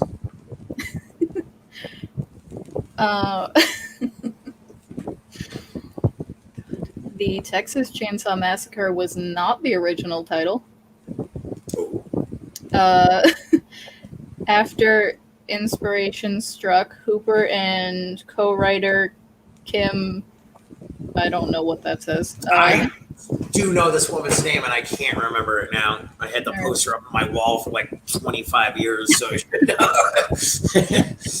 know. So they hammered out a script over several weeks and gave it the eerie title Head Cheese. Yes! Named for the scene in which the hitchhiker details the process of how that particular pork product is made. Mm-hmm. My brother makes real good head cheese. You guys should come over for dinner. Oh, head cheese. That's, I mean, obviously the title they went with is King Texas Chainsaw Massacre is such a great ring to it, but There was she's, I don't know. I like it. I don't think I would be able to take that seriously though. Yeah, I don't think it would have had the same impact that the film did on the public without, if they hadn't gone with that title. I think that title helped reel people in, and then when they saw it, when it was released in 74, they didn't know what the fuck to make of it. A lot of people thought it was real. They thought it was like a snuff film. I know I've even seen an interview with Rob Zombie when he said when he was a kid, the first time he saw that flick, he was like, I thought I just saw something I never should have seen because I thought it was real. Just shows you how great Tobe Hooper was. Yeah. And the way he shot it, I mean, I can see. Oh, yeah, that's my next thing. Okay. Oh. It is not based on a true story. The real crimes of Ed Gein did influence the writers. The idea that the movie itself is based on a true story is something that grew out of the marketing of the film. With such claims as the film, which you are about to see, is an account of the tragedy which befell a group of 5 youths, and what happened is true. The Utes. What is a Ute? Yeah, I love that tagline. If you go back on YouTube, you watch the original trailer. That line is actually in the trailer. That was a big thing too back in the. Actually, you know what? If anything, I think Texas Chainsaw might have started that whole gimmick because in the 70s, once the era of the slasher film started coming up big, they would oftentimes, lie in the advertising and say, "Oh, this is based on a true story," or people have had, heart attacks watching this movie. You got to sign a waiver before you go in the theater and shit. Just to hype it up. So hey, it worked. So why the fuck not? If I had to sign a waiver for a horror movie, I would still do it. Oh hell yeah! Damn right, dude. It's like I don't know what this is going to get me into, but I'm in. I want to know, that's for sure. Yeah, that was an old gimmick, actually, they did back in the 50s. If you've ever seen the movie Matinee with John Goodman, which is a great flick, he plays this dude who's like a promoter trying to put out this horror movie, and they actually, part of the movie is when the kids come into the theater, they have to sign a waiver saying if you die, we won't be held responsible. So it's a good marketing campaign, I'd say. I agree. And Tara has joined us again, and she says, "You forgot the town that dreaded sundown was based on the the Texarkana murders." Wow, Tara, that is so freaking weird because guess what I was watching last night? As a matter of fact, was the town that dreaded sundown. So yeah, you got that? Yep. Good on you, Miss Tara. I hadn't seen that movie in years too. I was bored last night. I ran out of weed, cigarettes, and beer. I'm pretty screwed. So I was like, let's watch something where people die because it'll make me feel better. So, yeah, Town That Dreaded Sundown. That was actually, that was based on some series of murders back in 1946. And they still to this day have no answers on who the man in the mask was. I also found it interesting with that. The killer, you never see him. He's wearing like a friggin' potato sack on his head. Pretty sure that's where they got the idea to have Jason wear the potato sack. I was just going to say. Friday the 13th part 2, yeah. Because he didn't get the hockey mask till part 3. So I believe they ripped that one off. Oh, potato sack Jason. How we miss you. I got 2 more. Groovy. So let's see. Gunnar Hansen. Mm-hmm. He was not the original Leatherface. He was originally told that he'd be great for the role, but it was already cast. And then 2 weeks later, he was cast as the film. Shit. I would love to see the guy that they originally casted. I wonder what he looked like. I mean, he obviously still be wearing the Leatherface mask, but I didn't see a name with that. So I don't know. I don't know what he looked like. I don't know. That's one of those, I guess, again, it turned out for the best because Gunnar was definitely perfect for the original Leatherface. It was the only time he played him. Basically, I think aside from the last 2 Texas Chainsaw movies with Arlie Emery, which was, the redo of Texas Chainsaw, and then, of course, the sequel, Texas Chainsaw at the beginning, that was the first time that I think the same actor actually played Leatherface twice because was Gunner in the first one. It was a different guy in Texas Chainsaw 2, different guy in Texas Chainsaw 3. I'm not even going to talk about Texas Chainsaw 4 because we already talked about that before. Robot Leg. And so, yeah, that was it for Gunner. But, I mean, talk about a guy who literally, I mean, anyway, I guess he was in other movies and stuff, but nothing to the claim to fame of Texas Chainsaw. But talk about really making a mark on the world just by playing one single role, really, because love me some Bubba. Plus, he just had the perfect look for it. I mean, obviously, you don't see his face, but his body, the way he ran, the way he carried the saw, I just thought it was perfect. So he nailed it. I think I read that he was like 300 pounds or something like that. He's a big boy. Oh, yeah. Yeah. And I think that just adds to the element of, okay, guys are fucking cannibals. They're chowing down a lot. So, yeah. Yeah.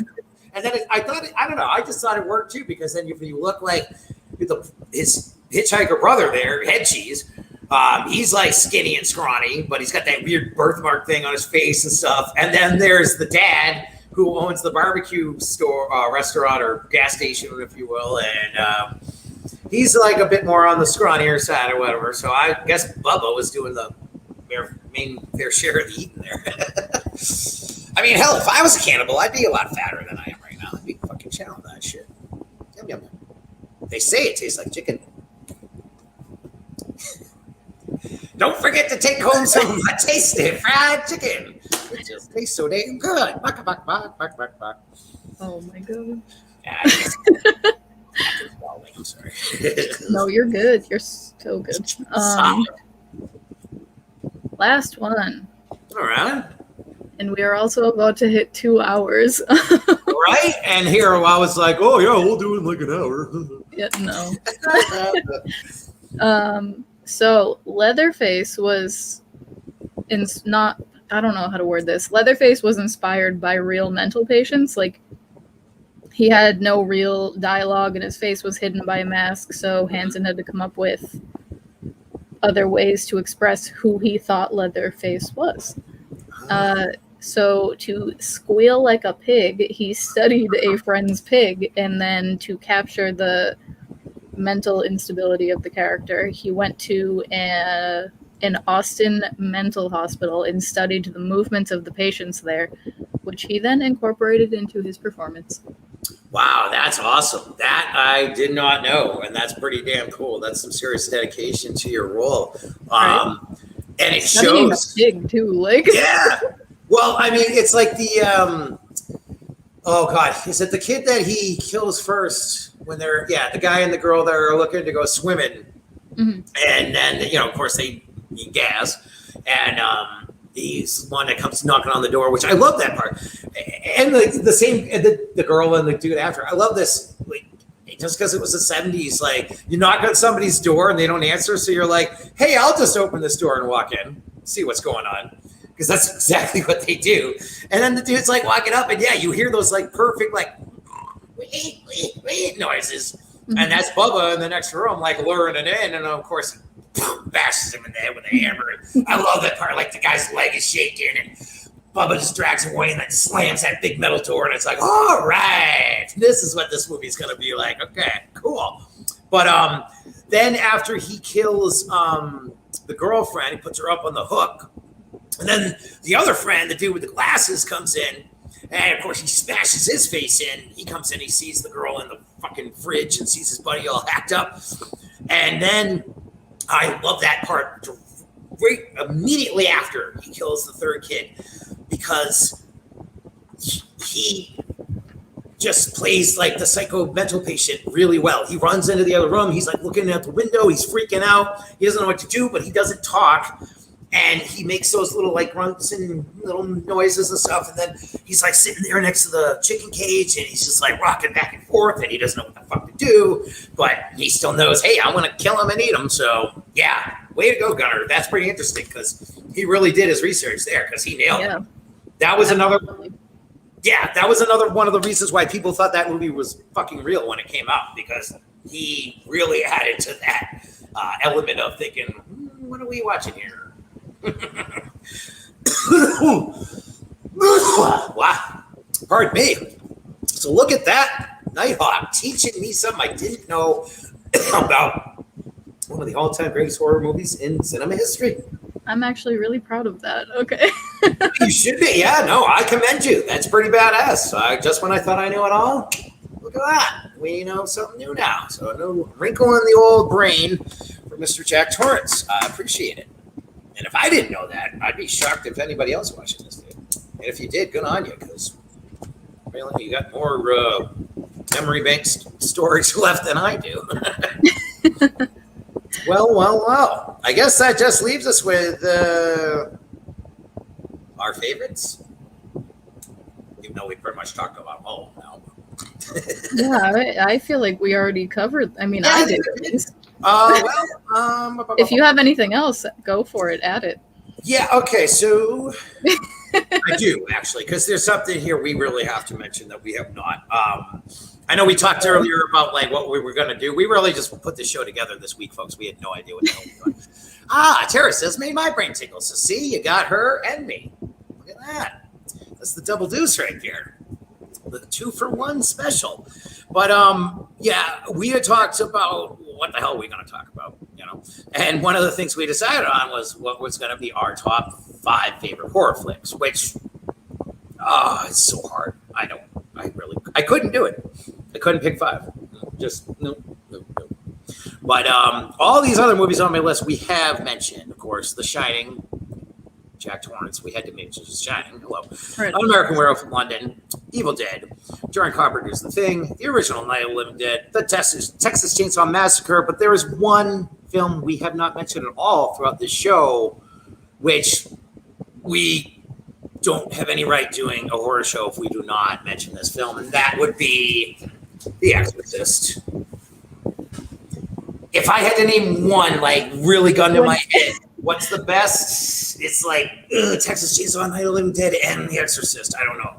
When I tell you that there is literally it's like a little tin poster thing, I guess. I don't know what you want to call it. The Exorcist is right there, right in the middle, right in front of me. Yes. And I didn't even think of it. You just gave even more brownie points in my book. Yeah, that's the king, man. If I gotta name one, it's The Exorcist. You can't get better than The Exorcist. I mean, the fact that poor Linda Blair, they actually broke her back making that movie. The part when she's doing the can't control it and flip flopping back and forth on the bed. They had her rigged up to this like metal fucking mechanism that would make her flip flop back and forth up and down. Walter says technically that was my first horror film. Yeah, I think The Exorcist, for anyone our older age group, I know Walter, you're younger than me, but the scene in the hospital with the blood is squirting from her neck. Don't we all love the old jugular? Oh man, but yeah, The Exorcist is just, in my opinion, is the king. The whole religious aspect of it, the idea that the mother has to see this happening to her own daughter. I mean, what else more do you have to say than like Jesus, fuck you? Yeah, no, that's one of those flicks that will stay with you for the rest of your life, whether you like it or not. I've actually had grown men much older than me tell me that, like, they were old enough to have seen it in the theater when it first came out, and they were like, I fucking left. I couldn't take it. No fucking way. Yeah. That's when you got them. Oh yeah. But, The Exorcist, how I love the... I have a few honorable mentions, I feel. Okay. Yes, have at them, by all means. We did not talk about Carrie at all. Another fine mention there. Carrie's badass, yeah. Speaking of another horrific scene there, the whole beginning, the horrible girls are being so mean to her in the shower and stuff. I remember first time I saw Carrie, I was like, oh man, I'm so glad I'm a boy. Is that what's and how girls are, you grew up with them too. They just talk about you until you develop a eating disorder. With us guys, we'll just beat you up, or it's a lot better that way. So you chicks are pretty evil, man. But yeah, Carrie is fine mention. Another classic Stephen King story. And that's another one of those ones, to be honest with you, you know what I find the most horrific thing about that movie is her mother. Oh God, the mother was like, okay, you could be real because you obviously have some serious mental issues. And it's like Mommy Dearest. That to me is one of the most horrifying movies I've ever seen. See, Tara knows, free tampons. Yeah, pack it up. But yeah, it's like Mommy Dearest. Oh my God. That movie scared the fuck out of me because once again, that's like, that really happened. That lady really was like, no more wire hangers ever, you know, beating her poor kids and shit. So yeah, Carrie, honorable mention. Who did?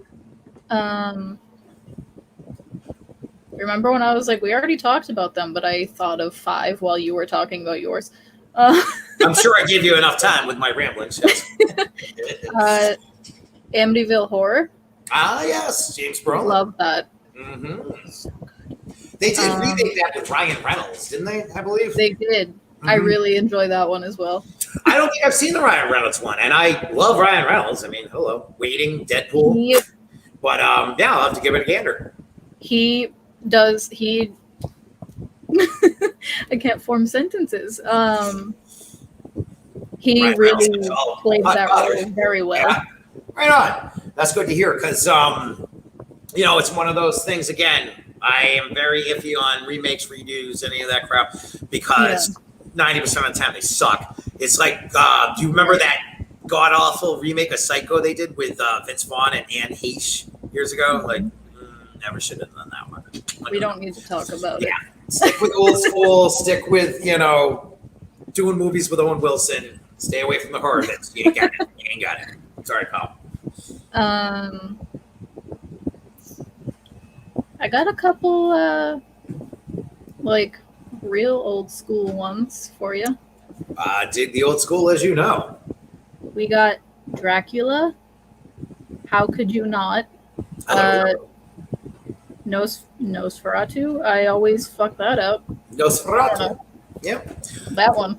That's perhaps like the first real horror movie ever, really. And that's another one of those where the actor whose name escapes me really got in that role because he actually started believing he was a fucking vampire and shit. Like, they did that movie with John Malkovich where they tell the whole story. Willem Dafoe does a great job of playing the actor who played Nosferatu. And then, of course, I mean, hello, there's Bela Lugosi, the classic.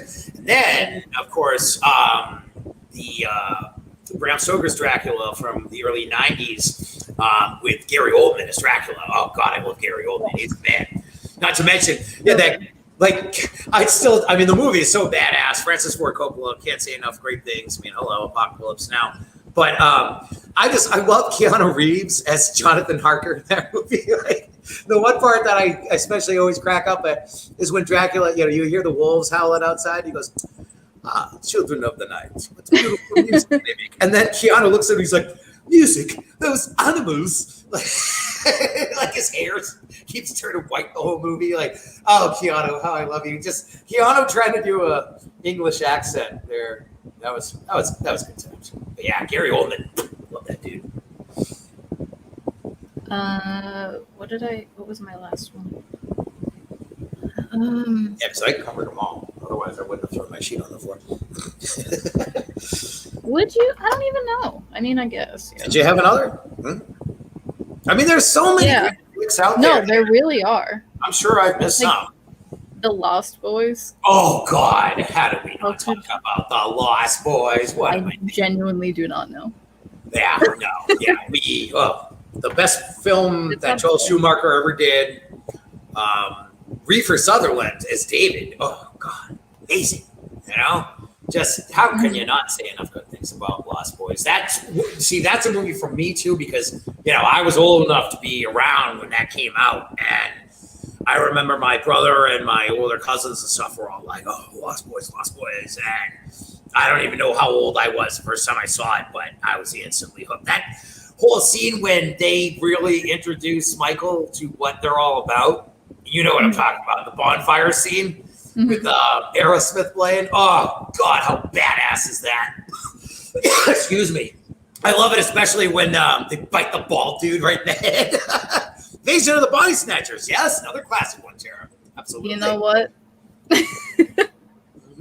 Well, y'all need a weekly category, yeah? Yeah. See, we might have to sign you up as producer here, Tara. Yeah. Because we're just pulling this out of our ass as we go, really. So. Maybe like get you on the show if you want. Right? Yeah, I know Wally's No already on board, so this could be a good way to introduce some new characters here in the podcast world of hellentertainment.com. So, Yeah. But yeah, like I said, I mean, we could sit here till freaking midnight talking about how many awesome horror movies there are. So we figured for chapter 1, we just kind of give you the basics, so to speak, which has gone on now for over 2 hours. So I guess we're doing something. 2 hours and 10 minutes. Yeah, there goes that curfew again. Oh well. So unless you have anything else to add there, my dear, I guess. No. Yeah.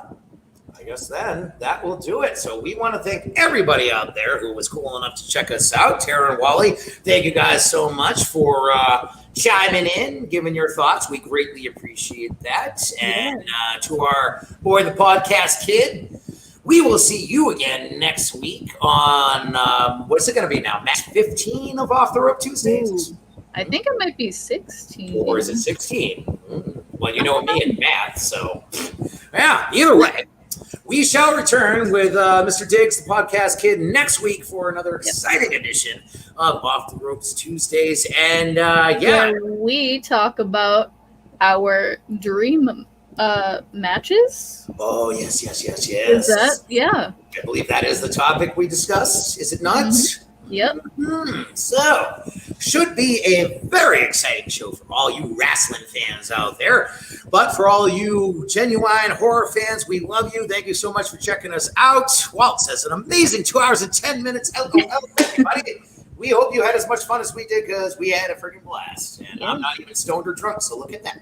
And if anyone has any suggestions for anything,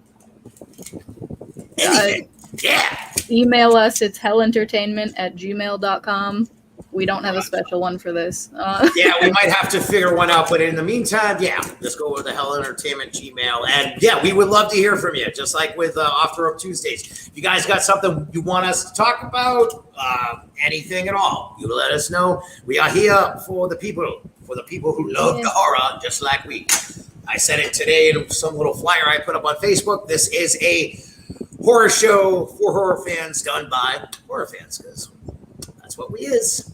A little bit of ultra violence, if you will. Oh, right, me little droogie. We'll smash their bloody faces in, we will. Anyways, come on, take them and smash them. Pick them up and smash them again. Oh, how I love Clockwork Orange. We could easily do a whole show on a Clockwork Orange. No problem.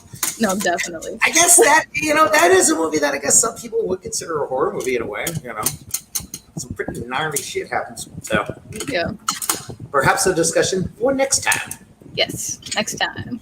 But once again, we just want to thank everybody out there for checking us out. You guys are awesome. And I guess since this one seemed to work out pretty well, perhaps we'll keep this going. We just might.